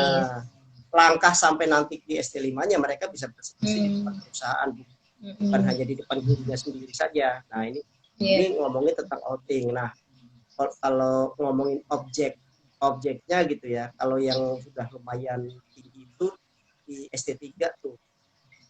ST3 biasanya orang tua udah mulai ngizinin nggak ya gitu. Karena ya makanya ini udah mulai jauh ya Pak Aris. Proses penerimaan siswa baru sekarang kita akan ganti menjadi proses penerimaan orang tua baru. Jadi penerimaan orang tua baru diseleksikan orang tua kan. Iya, jadi itu lebih cocok sebenarnya Pak Aris. Benar ya. Penerimaan orang tua. Nah, di situ biasanya ada wawancara kan, nanti kalau anak-anak outing jauh bagaimana prosesnya. Maka kita akan mulai dari sana, karena untuk kelas 3 ini mereka outingnya sudah menyeberang, yang lewatin Pulau Jawa lah. Kita beberapa kali ke Gunung Krakatau yang ada di Lampung ya, yang sekarang udah belum bisa kita datangi lagi karena beberapa tahun yang lalu anak Gunung Krakatau meletus. Nah, itu kita sudah, anak-anak kita udah menginjakan kaki di puncak satunya Krakatau tuh. Cuma karena kemarin sudah kita tidak bisa datangi lagi. Nah, itu yang tadi saya ceritakan kenapa saya belajar tentang selat ya. Itu dalam proses saya pergi ke Gunung Krakatau sama anak-anak. Lalu kemudian pernah juga kita ke Ciletuh, Geopark Ciletuh, kalau ayah bunda lihat ya, itu salah satu yang diusulkan oleh negara kita untuk masuk ke menjadi satu geopark itu. Luar biasa di sana. Kemudian juga ke Pulau Seribu. Kalau ke Pulau Seribu memang Pulau Seribu juga udah sering ya kayaknya kalau untuk Pulau Seribu ya Pak. Mungkin kalau sama keluarga sudah luar biasa memang kalau anak-anak. Misalnya kalau bunda melepas Ananda sama guru-gurunya Pulau Seribu, nah itu yang kemudian gimana nanti ya dan sebagainya. Makanya ini yang diuji orang tuanya dulu nih. Kalau orang tuanya kemarin aja jangan kan itu Pak Haris, kemarin belajar apa tuh pra-otva ya kalau nggak salah, sebelum ini cuman nginep sehari doang itu. Mama-mama, bunda-bunda di grup udah heboh, ini mereka ini nggak ya, ini nanti pada kedinginan atau apa gitu, makannya gimana gitu kan. Nah apalagi nanti kalau udah harus siap mental dari sekarang ya Pak Haris, siap mental dan juga bener. Terus pulang-pulang bawa cucian kotor itu udah biasa ya. Bawa oleh-olehnya baju kotor. Saya lihat wah tangguh-tangguh nih, bukan hanya anaknya yang tangguh tapi ibunya juga mau nyuci nanti harus tangguh juga. Siap. Bener. Luar biasa, bener Pak Haris. Sampai di kelas itu 5 uniknya ya. Kalau di kelas 5 kemarin kita sudah ke Ujung Kulon ya. Kita melakukan konservasi di sana. Udah sebenarnya tahun lalu itu kita mau ke Taman Nasional Waikambas tuh, pada gajah yang di sana. Kalau di Waikambas itu gajahnya masih gajah-gajah liar ya, jadi ada satu yang namanya Eru. Mm-mm. Itu yang kemudian kita bersama Eru menghalau gajah-gajah itu biar nggak masuk ke pemukiman. Itu luar biasa itu. Gitu. Jadi, Ya, nah anak-anak sekecil itu Pak Haris kayak kelas 3 itu kan masih gimana ya, guru-guru menghandle-nya gimana? Pernah mengalami ada kendala-kendala apa sih selama membawa anak-anak nih Pak Haris? ya mungkin kepada ayah bunda perlu kami sampaikan biar ya nggak bahwa ketika khawatir kami, juga ya. Ketika kami membawa Ananda itu, kamilah ayahnya, kamilah bundanya. Jadi insya Allah kami akan memperhatikan betul. Bahkan ketika misalnya pernah nggak sih outing kemudian anak-anak sakit, ya pernah juga. Kita pernah membawa anak kemudian anak sakit, ya. Maka kita juga mencoba bahwa anak itu sakit, terus bagaimana kita menceritanya begitu. Bahkan sering kemudian ketika pulang dalam perjalanan pulang sembuh, orang tua nggak ngerti tuh kalau kemarin itu anaknya sakit.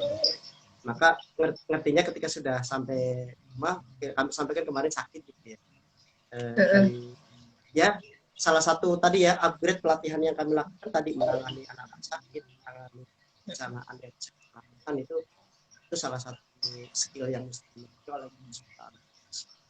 Nah, tadi ngebawa anak insya Allah apapun. Insya Allah percaya ya, guru-guru membawa juga sudah dengan persiapan, sudah tahu penanganannya seperti apa gitu. Jadi nggak usah khawatir, kita harus percayakan sepenuhnya kepada guru-guru gitu.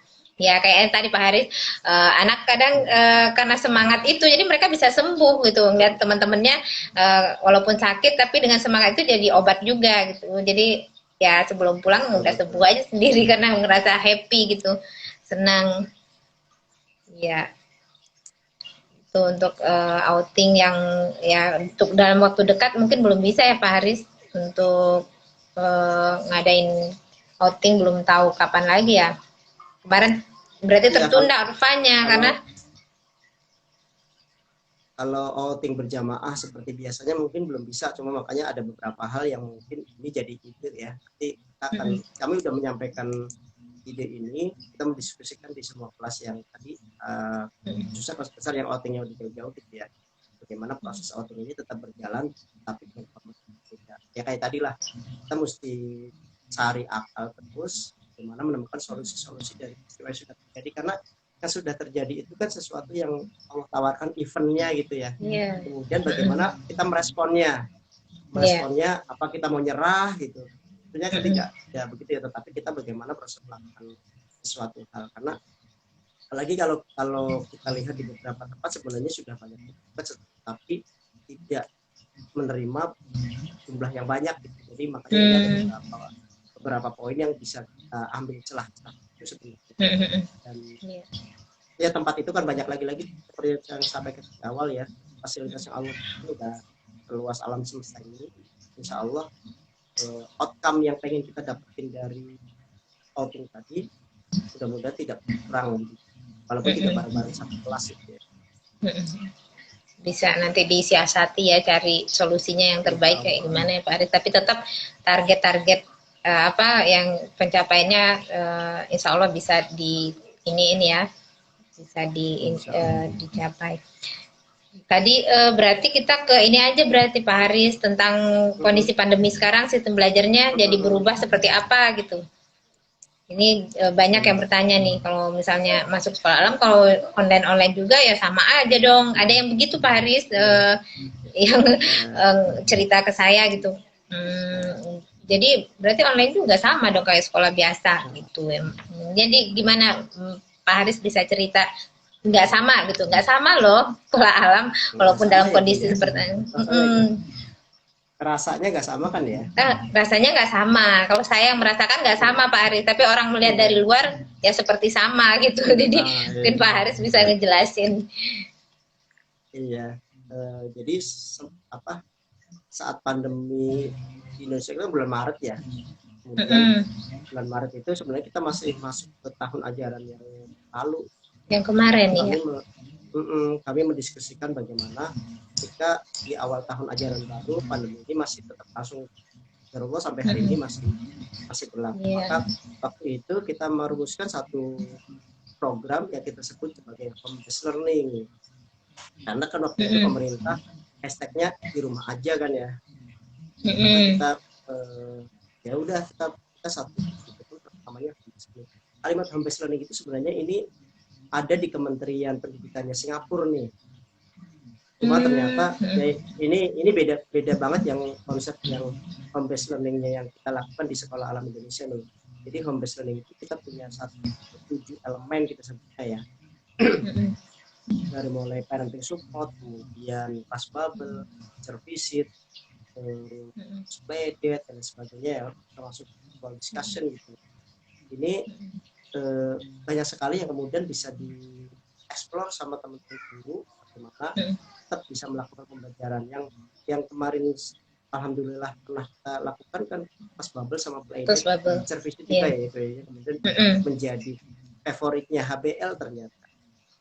Cuma kondisi di Depok ini memang kemudian emosi COVID-nya meningkat gitu ya.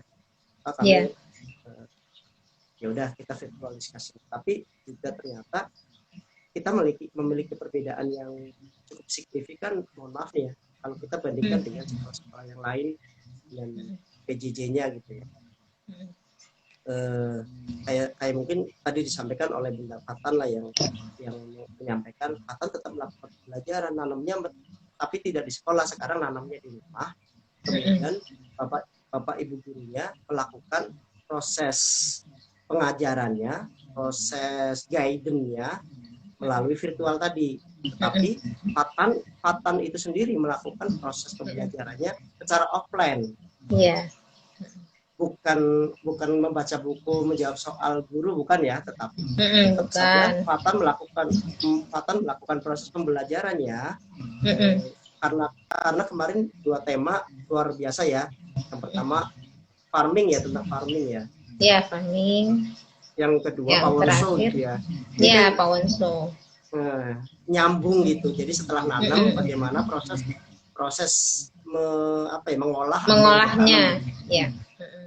Kan nyambung, tetapi prosesnya bukan proses virtual gitu, bukan masak virtual gitu ya, tetapi dia betul-betul nanam, betul-betul masak, memproses mengolahnya, kemudian apa yang bisa diambil dari sisi itu. Dan diskusinya ini ya kemudian diskusinya virtual, jadi bukan PJJ yang kemudian gurunya membuat satu soal, misalnya 1 pekan nih ya, ada sekian soal, silakan Fatan kerjain. Bukan begitu, tetapi proses pembelajaran offline ya, memang secara individualistik tuh, Fatan bersama keluarga. Kemudian siapa bersama keluarganya, tetapi proses ini menjadi offline sebenarnya, mereka melakukan kegiatan-kegiatan yang sama dilakukan di sekolah, walaupun tadi proses guidance-nya melalui virtual discussion. Nah ini sedikit perbedaannya di sana. Cuman melakukannya aja, nggak di sekolah, nggak bareng teman-teman. Cuman ya itu bedanya cuma di situ aja sih Pak Haris. Jadi pengalaman belajarnya itu tetap dapat gitu. Tetap dapat ya. Bukan belajar ini learning ya, bukan studying ya maksudnya. Kalau tadi Bunda Fata juga bilang, kalau ke sekolah bukan tempat belajar, itu maksudnya belajar yang studying, tapi kami melakukannya itu learningnya, bukan not just studying gitu ya. Tapi ini learning yang pembelajaran yang kemudian anak-anak melakukan proses pembelajaran tadi, bukan mengerjakan soal, kemudian tahu soal, cara jawab gimana, bukan itu. Tapi dia melakukan proses belajar, bagaimana nanam jagung, kemudian setelah jagungnya tumbuh, kemudian dia panen, terus mengolahnya akan jadi apa, kemudian dia mempresentasikan apa yang dia lakukan. Ini proses learningnya mesti tetap terus berjalan gitu. Walaupun tadi ada guru tidak boleh ketemu sama muridnya gitu ya, sampai kan begitu ya peraturan dari. Ya sekarang karena di Depok memang kondisinya masih belum bisa dibilang aman ya Pak Haris untuk melakukan tatap muka kayak gitu. Jadi kita ini ikutin anjuran pemerintah juga. Ya, tapi tadi ya bahwa anak-anak sekolah alam tetap melakukan proses pengalaman belajarnya meskipun di tempatnya masing-masing. Jadi jadi ini sama aja dong dengan yang lain. Enggak juga, karena proses belajarnya tetap dia lakukan Tetap lakukan. Offline gitu. Ya. Makanya ada nggak bisa outbound dong Pak gitu. Ini yang pertanyaan sering Mas. Ya kalau outbound sama dengan flying fox ya nggak bisa dilakukan. Tapi kalau outbound adalah kayak tadi ya, kalau belajar adalah membaca buku, kalau belajar adalah membaca soal, mungkin dia tidak bisa ke sekolah, tapi ternyata belajar itu bisa dilakukan di mana saja. Ini yang mesti kita buka. Biar lebih terbuka juga ya untuk orang tua. Jadi belajar itu ya nggak harus di sekolah, belajar itu bisa dari mana aja.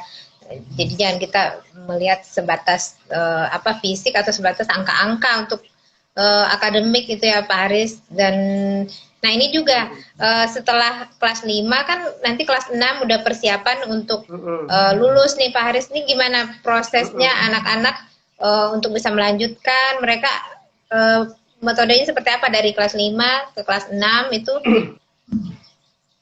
mungkin bisa dijelaskan Pak Haris untuk kelanjutannya nanti setelah sekolah alam ini ya. Salah satu siswa di kelas 6 itu anak saya yang tahun ini. Nah, jadi ini prosesnya semakin menarik nih, bahwa mungkin ayah bunda sekarang sudah mulai booming istilah portfolio ya, yang oleh Permendikbud itu salah satu menjadi salah satu kunci proses kelulusan anak-anak sekolah dasar nih, portfolio. Jadi kalau Permendikbud menyatakan bahwa proses kelulusan itu ada tiga. Yang pertama ujian sekolah itu sendiri, ujian soal gitu ya. Yang kedua itu portfolio, yang ketiga itu dalam lain itu dunia. Nah, alhamdulillahnya sekolah alam dunia Sumber ini anak-anak dari kelas 1 sudah punya portfolio, bahkan dari TK ya. Dari TKA itu anak-anak sudah punya portfolio. Kalau 1 tahun anak-anak punya 6 portfolio, maka bisa kita hitung dalam sampai kelas 6 itu dia punya berapa portfolio yang bisa dijadikan skillnya dia. Nah, untuk kelas 6 itu sendiri, anak-anak nanti di akhirnya nih udah mulai ya, anak-anak nanti akan mulai menyusun portofolio buat dirinya sendiri. Kalau mungkin misalnya dari TK, dari SD, itu yang membuatkan portofolio adalah gurunya. Dibuatkan setelah proses pembelajaran tadi yang melakukan proyek dan sebagainya, maka nanti akan dapat portofolio. Nah ini portofolio itu yang sekarang, mohon maaf nih ya, portofolio itu kayaknya sekarang sudah lebih penting daripada hanya sekedar ijazah. Karena portofolio ini justru lebih orang banyak tertarik membacanya daripada membaca angka-angka nilai yang ada di sana. Alhamdulillah untuk siswa SAI itu akan punya portofolio lumayan banyak. Dan kelas 6 ini mereka akan membuat portofolio buat dirinya sendiri. Kayak kita akan masuk dalam dunia kerja, biasanya kita membuat CV. Membuat CV. Aku itu bisanya apa sih? Aku itu ahlinya apa sih? Pengalaman kita apa sih? Itu kan portofolio isinya. Anak-anak kelas 6 itu akan merangkum portofolio dirinya yang dia dapatkan dari TK. Nanti akan hasilnya adalah portofolio diri. Yang ini tidak boleh titik. Kalau saya sampaikan ke anak-anak, ini nggak boleh titik. Jadi kamu SMP, kamu SMA mau lanjutin dimanapun, itu harus bertambah portofolionya. Walaupun di sekolah kamu nanti tidak menggunakan portofolio. Tapi ini bekal nih dasarnya nih, bahwa kamu sudah punya portofolio, silakan dilanjutkan sampai yaumil akhir misalnya. Sampai kamu gede, kamu ketemu siapa, tulis aja di situ. Kamu punya pengalaman apa, tulis aja terus juga portofolio kamu akan kamu bikin buku apa, tulis aja di situ. Kamu buat film apa, tulis aja di situ. Jadi portofolio ini akan semakin banyak gitu, makin kaya dengan pengalaman. Dan ini yang sedang dicari, yang sekarang lagi tren lah ya dalam dunia sekarang, bahwa penyusunan portofolio itu bukan ditanya ijazah lagi sekarang banyak. Bahkan tentang melanjutkan sekolah pun seperti itu. Ini ijazah sudah jadi, anak-anak sudah pada daftar pada sekolah, ijazahnya belum jadi. Jadi ini kan fungsi dari hanya sekedar ijazah betul-betul formalitas belaka. Tapi ada yang lebih esensi yang mesti anak-anak tahu. Nah ini kalau di kita hasil belajar yang secara teks tertulisnya adalah di portofolio. Ada pengalaman seru Bunda Abe yang kemudian saya tanyakan ke interview penerimaan orang tua baru. Mau pilih mana ijazah atau portofolio? Ya, misalnya kan ayah bunda ya. Kemudian mereka saling bisi. Ijazah apa masih penting kak? Portofolio lah bun.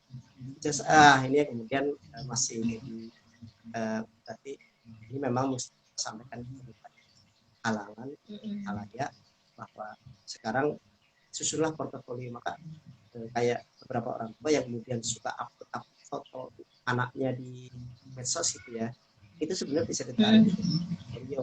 Cuma kan banyak orang tua yang tidak punya ilmu tentang penyusunannya ini.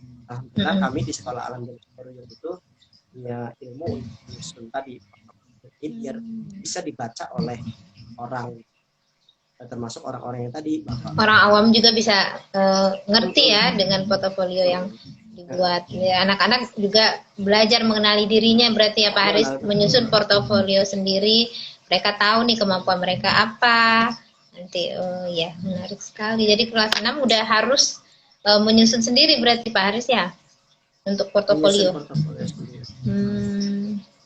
Dan nanti mereka juga untuk tadi karena memang untuk melanjutkan kan banyak pilihan mau kemana mau, jadi ada satu yang harus dipunyai juga anak-anak nih, ijazah itu memang mau nggak mau gitu, walaupun kita mungkin ada sebagian yang nggak terlalu penting ijazah, tapi kan ada sekolah yang ya memang sekolah secara formal kan membutuhkan itu, jadi anak-anak juga dibekali ya. Kalau untuk kelas 6 ujian apa Pak Haris, ujian ini ya nanti untuk kelas 6 sekarang sudah tidak ada ujian nasional. Oh iya. Bahkan pemerintah sekarang lagi mendengungkan tentang asesmen nasional buat kelas 5.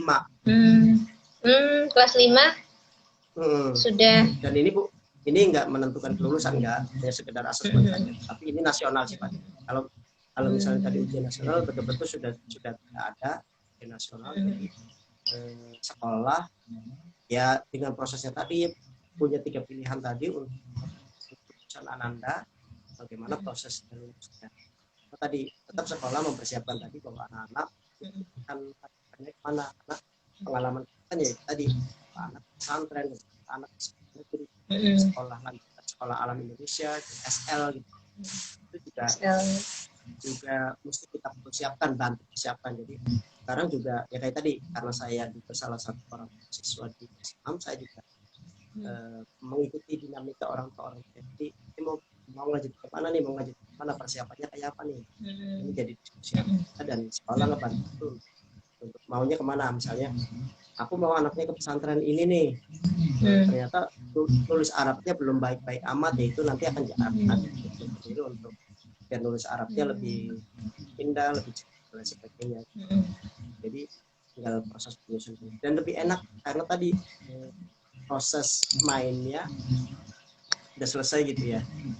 Kalau anak kelas 6 itu udah, kalau saya mengikuti proses belajar mengajar di SD 6 kelas 6, saya merasakan ini interest banget ya antara guru dan anaknya, engage banget gitu ya, ngomongin apa, bahkan ngomongin tentang sesuatu yang lagi tren pada saat ini, anak-anak SD 6 sudah mulai betul-betul nyambung gitu ya.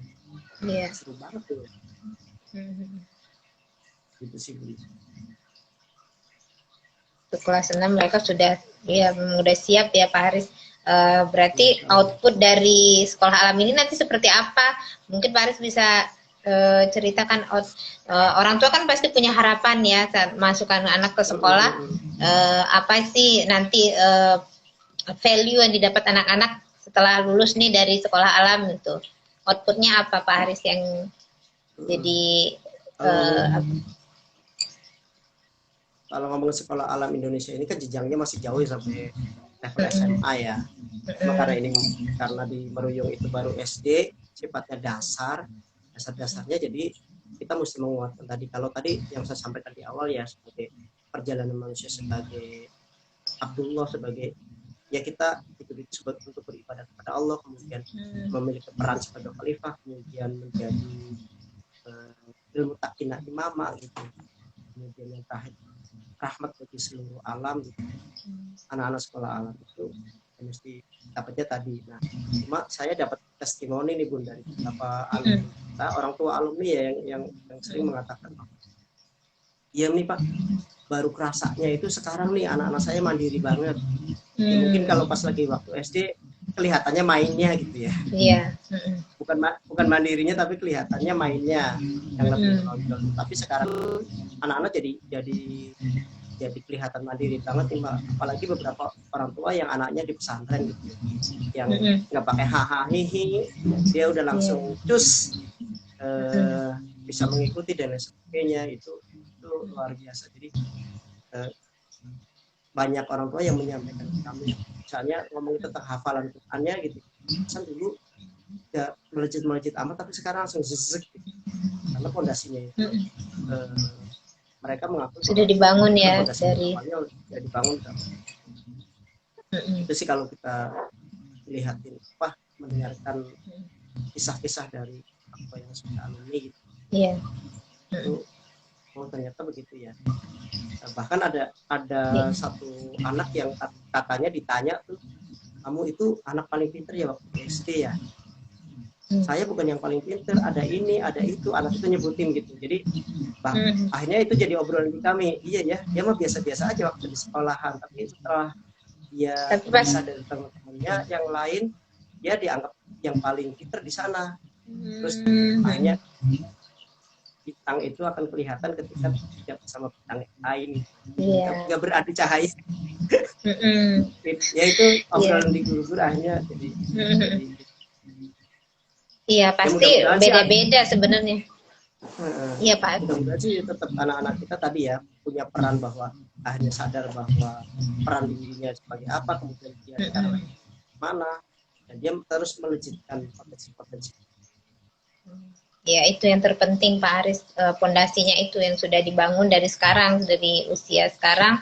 Output itu kan bisa beda-beda setiap orang ya kan. Anak-anak kita nggak bisa mematok oh ini anak ini harus tercapai ini karena mereka punya potensi yang beda-beda juga, masing-masing unik gitu. Kayak Pak Haris bilang, mungkin anak ini merasakan apa yang terbentuk itu pas udah gede, oh di kemandiriannya, ini di hafalannya ya. Itu mungkin output itu ya kita sendiri setelah dirasakan baru bisa kita jelasin ya apa yang diperoleh setelah anak-anak belajar di sekolah alam ini. Nah, ini sangat menarik Pak Haris. Sebenarnya banyak yang mau kita obrolin, nggak habis-habis sebenarnya yang mau ditanyain juga ke Pak Haris. Ini juga alhamdulillah banyak yang bergabung nih malam hari ini. Mungkin ada yang mau bertanya juga dipersilahkan ya Pak Haris. Ada yang dari penjelasan Pak Haris nih udah banyak, tadi biaya juga udah disinggung, jadi kayaknya udah hampir semua yang di sharing sama Pak Haris untuk malam hari ini. Jadi tergantung orang tua nih gimana pertimbangannya. Sudah ada informasi seperti ini, pertimbangannya untuk anak-anaknya bisa disesuaikan dengan ya tadi Pak Haris bilang anak-anak itu kan nggak bisa dipaksa harus ini, tapi mereka sendiri memiliki voice dan choice. Mereka punya suara, hak suara, dan mereka berhak memilih gitu. Jadi ada salahnya untuk ajak anak-anak mungkin ke sekolah alam, melihat nih kondisinya, bisa lihat sekolahnya seperti apa gitu kan. Sekolah alam ini juga banyak ya Pak Haris, cabangnya ada di mana-mana nih saya lihat sekarang. Ada berapa ini Pak Haris, mungkin yang terdekat dari rumah pasti yang dipilih. Ada malah nih menarik juga Pak Haris, ada teman saya kemarin sempat WA juga nanya-nanya sekolah alam, tapi nanyanya ke saya karena mungkin karena lihat saya posting-posting tentang kegiatan Fatan. Jadi dia dari Bekasi kalau nggak salah, ada niat untuk pindah malah ke Depok karena mau nyekolahin anaknya di sekolah alam, karena ngeliat saya iniin sekolah alam ya di Depok. Nah itu bisa jadi ini juga ya Pak Haris, yaitu karena orang tua memang punya peranan dalam memilihkan sekolah buat anak-anak kan. Jadi yang terdekat dari rumah, mungkin Pak Haris bisa ini cabangnya ada di mana aja kalau untuk sekolah alam Indonesia ini Pak Haris, untuk pertimbangan yang terdekat ke rumah masing-masing. Alhamdulillah kita sekarang ada 8 unit ya. Ini sudah sempat diposting nih sama IG-nya SI Meruyung. Ada di 8 itu kalau di Jawa. Kalau di Jawa ini Cipedak ya. Kalau pertama di Cipedak, kemudian Palembang. Ini saya ceritain berdasarkan urutan lahirnya ya. Pertama di Cipedak, kemudian di Palembang, kemudian lahir juga anak-anak kembar nih, SI Meruyung, SI Studio Alam, SI Cibinong, SI Bengkulu. Oh itu bareng ya berarti? Itu bareng itu, kembar tahun 2012, kemudian ada lagi di Sekolah Alam Indonesia Sukabumi, kemudian yang terakhir itu ada di Sekolah Alam Indonesia Pekanbaru. Kemudian ini lagi dirilis juga di Sekolah Alam yang jadi penyanyi juga ada di Malang nih, Pemalang. Buat yang di Malang. Pemalang. Iya. Kalau di Padang belum ada ya Pak Haris? Padang belum ada. Ada iya, itu kisah yang menarik tadi ngomongin orang tua mau akhirnya pindah rumah gitu. Ada beberapa orang tua di SI Meruyung itu ternyata yang rumahnya dekat Sekolah Alam Indonesia Meruyung itu ternyata sebenarnya bukan orang daerah Meruyung. Ternyata dia sengaja ngontrak di dekat Meruyung. Kemudian kalau sehari Jumat sore itu beliau pulang ke rumah aslinya di Jakarta gitu. Dan kemudian kalau anak-anaknya sekolah, jadi dia akan tinggal di sekitar Meruyung hari-hari anak sekolah. Itu luar biasa sampai segitunya. Tapi saya ingat ada satu tips, dari salah satu orang tua Meruyung, kemudian akhirnya menjadi mudah-mudahan ini kebaikannya begitu ya, kebaikan kemudian ketika beliau tinggal di Bandung, beliau itu mencari-cari sekolah yang paling cocok buat anaknya itu harus ada sekolah. Insya Allah tunjukkanlah untuk sekolah buat anak saya yang terbaik. Dan kemudian tahun 2012 setelah berdiri SI Meruyung gitu ya. Kemudian dia merasa bahwa ini adalah jawaban dari doa saya gitu. Masya Allah. Jadi untuk ayah bunda yang sedang cari sekolah, minta betul-betul sama Allah mana yang biar anak anandanya itu mendapatkan pendidikan yang terbaik. Prestis gitu ya. Yes, anak saya anak sekolah alam dong. Bukan hanya gitu kita. Tapi kita mesti meluruskan niat kita ketika mengantarkan anak itu memilih sekolah yang paling. Ini mesti kita luruskan dulu ya. Bukan untuk gaya-gayaan gitu. Iya, betul. Tapi anak di sekolah alam, aku juga dong, aku nggak mau kalah dong, nggak bukan begitu. Tapi ini ada di ya, betul Pak Haris. Ini kalau boleh saya cerita juga sebelum saya memutuskan untuk menyekolahkan Fatan nih ke sekolah alam, ya saya sebelumnya sempat ke sekolah lain juga, cuman saya pikir-pikir, saya lihat potensi saya lihat karakternya Fatan. Mana nih yang terbaik dari beberapa pilihan gitu. Terus saya lihat juga pendekatan dari sekolah alam nih, orang tua yang diwawancara, terus kita menyatukan visi dan misi ya Pak Haris kalau pas diwawancara itu. Jadi sekolah ini seperti ini, orang tua harapannya seperti apa. Jadi kita lihat wah ini kayaknya satu visi nih gitu dengan sekolah. Nah, makanya akhirnya mantap untuk memilih sekolah alam sebagai tempat Fatan berproses gitu.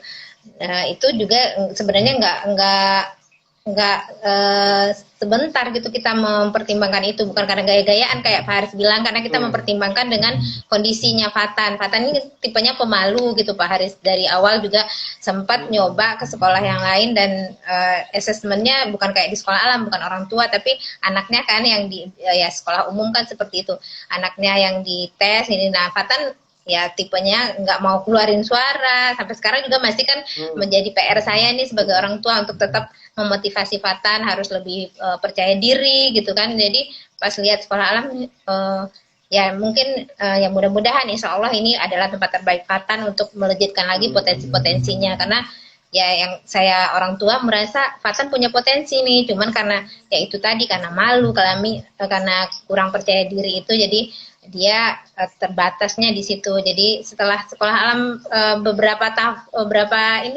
tahun berjalan, ini tahun kedua ya, alhamdulillah saya ngerasain perubahan dari Fatan, rasa ingin tahunya, terus ya kayak karena belajar presentasi kayak gitu Pak Haris, jadi mulai terbangun itu kepercayaan diri, mulai berani untuk ngomong, walaupun ya memang sekarang masih dalam proses ya, karena nggak bisa instan, namanya anak-anak, kita melihat proses-proses itu. Jadi ya untuk orang tua itu jadi pertimbangan utama gitu, jangan cuman karena harapan kita pengen sekolah yang melihat orang lain mungkin cocok gitu ya, atau melihat orang lain mungkin wah keren banget nih sekolah, tapi kalau misalnya anak kita nggak cocok, nah itu juga sama aja memaksakan memaksakan ini kita sebagai orang tua. Jadi itu juga tips itu dari Pak Haris tadi, benar banget.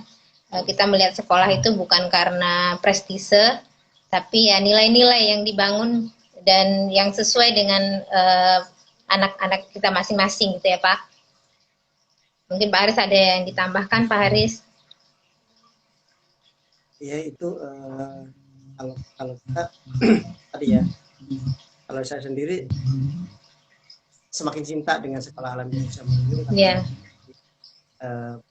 Potensi baik hobi saya ya, ketemu dengan anak-anak yang modelnya seru gitu, dengan proses yang ini, kalau kami dapetin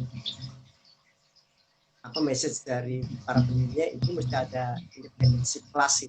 Kemudian waktu saya itu memang udah saya mau bikin sesuatu yang tadi kerangkanya cuma satu ya Pak Haris, tidak melanggar syariah. Oke, siap. Kemudian itu betul-betul bisa kita olah, kemudian ayo kita ajak anak-anak seperti.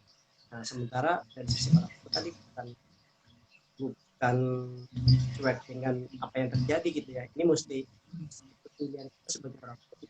Namun kalau misalnya ayah bunda pengen tahu setiap harinya Ananda ngapain, kemudian ayah bisa terlibat dalam prosesnya, itu adalah sekolah yang luar biasa menurut saya, karena ini mitra yang terjadi antara ustadz sama gurunya ini nyambung gitu. Karena ini yang akan kita didik itu bukan sesuatu yang biasa, tetapi yang Allah titipkan kepada kita, dan itu amanah besar yang Allah sudah ngasih potensi di dalam dirinya nih, tinggal kita sendiri sebagai orang dewasa antara orang tuanya dan gurunya ini ketemunya ada di mana, ngobrolin biar potensi itu meletup. Dan anak-anak tadi jadi ketemu, oh ternyata Allah menciptakan saya tujuannya buat di sini, peran saya sebagai ini. Itu mudah-mudahan bisa. Dan ini bekerja bersama-sama antara sekolah khususnya, dan tidak main-main. Ini kita mesti bareng-bareng. Jadi bukan jadi di sekolah alam memang bermain tapi bukan main-main gitu. Jadi anak-anak bermain tapi bukan main-main, bukan itu tadi, ada makna-maknanya dari setiap kegiatan yang dilakukan anak-anak. Ya. Banyak banget sebenarnya nih Pak Haris yang tapi waktunya udah semakin malam juga gitu, waktu istirahat mungkin untuk Pak Haris dan keluarga nih weekendnya. Jadi ini nih kita, tapi nggak apa-apa nih, malam minggunya bermanfaat insya Allah ya Pak Haris dengan sharing yang kita. Saya lebih senang lagi Pak untuk bisa berbagi seperti ini. Terima kasih ya, mungkin kita tetap, saya sebagai orang tua ya tetap support apapun program dari sekolah. Kita orang tua siap membantu, mewakili dari orang tua yang lain nih, walaupun bentuk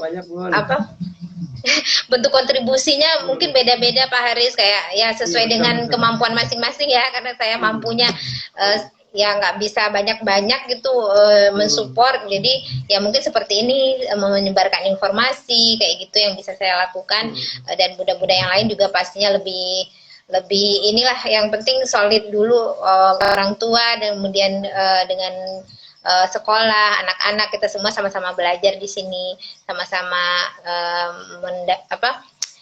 ada hal-hal yang kita harus ya kita capai di sini. Maksudnya nggak sekedar anak-anak nggak sekedar belajar, seperti Pak Haris bilang, kita bukan memasukkan kayak barang rusak nih terus ke bengkel sebagai orang tua kita bukan terima jadi aja gitu. Jadi anak-anak itu ya kita terlibat di dalam prosesnya ini gitu. Ini buat orang tua mungkin ya.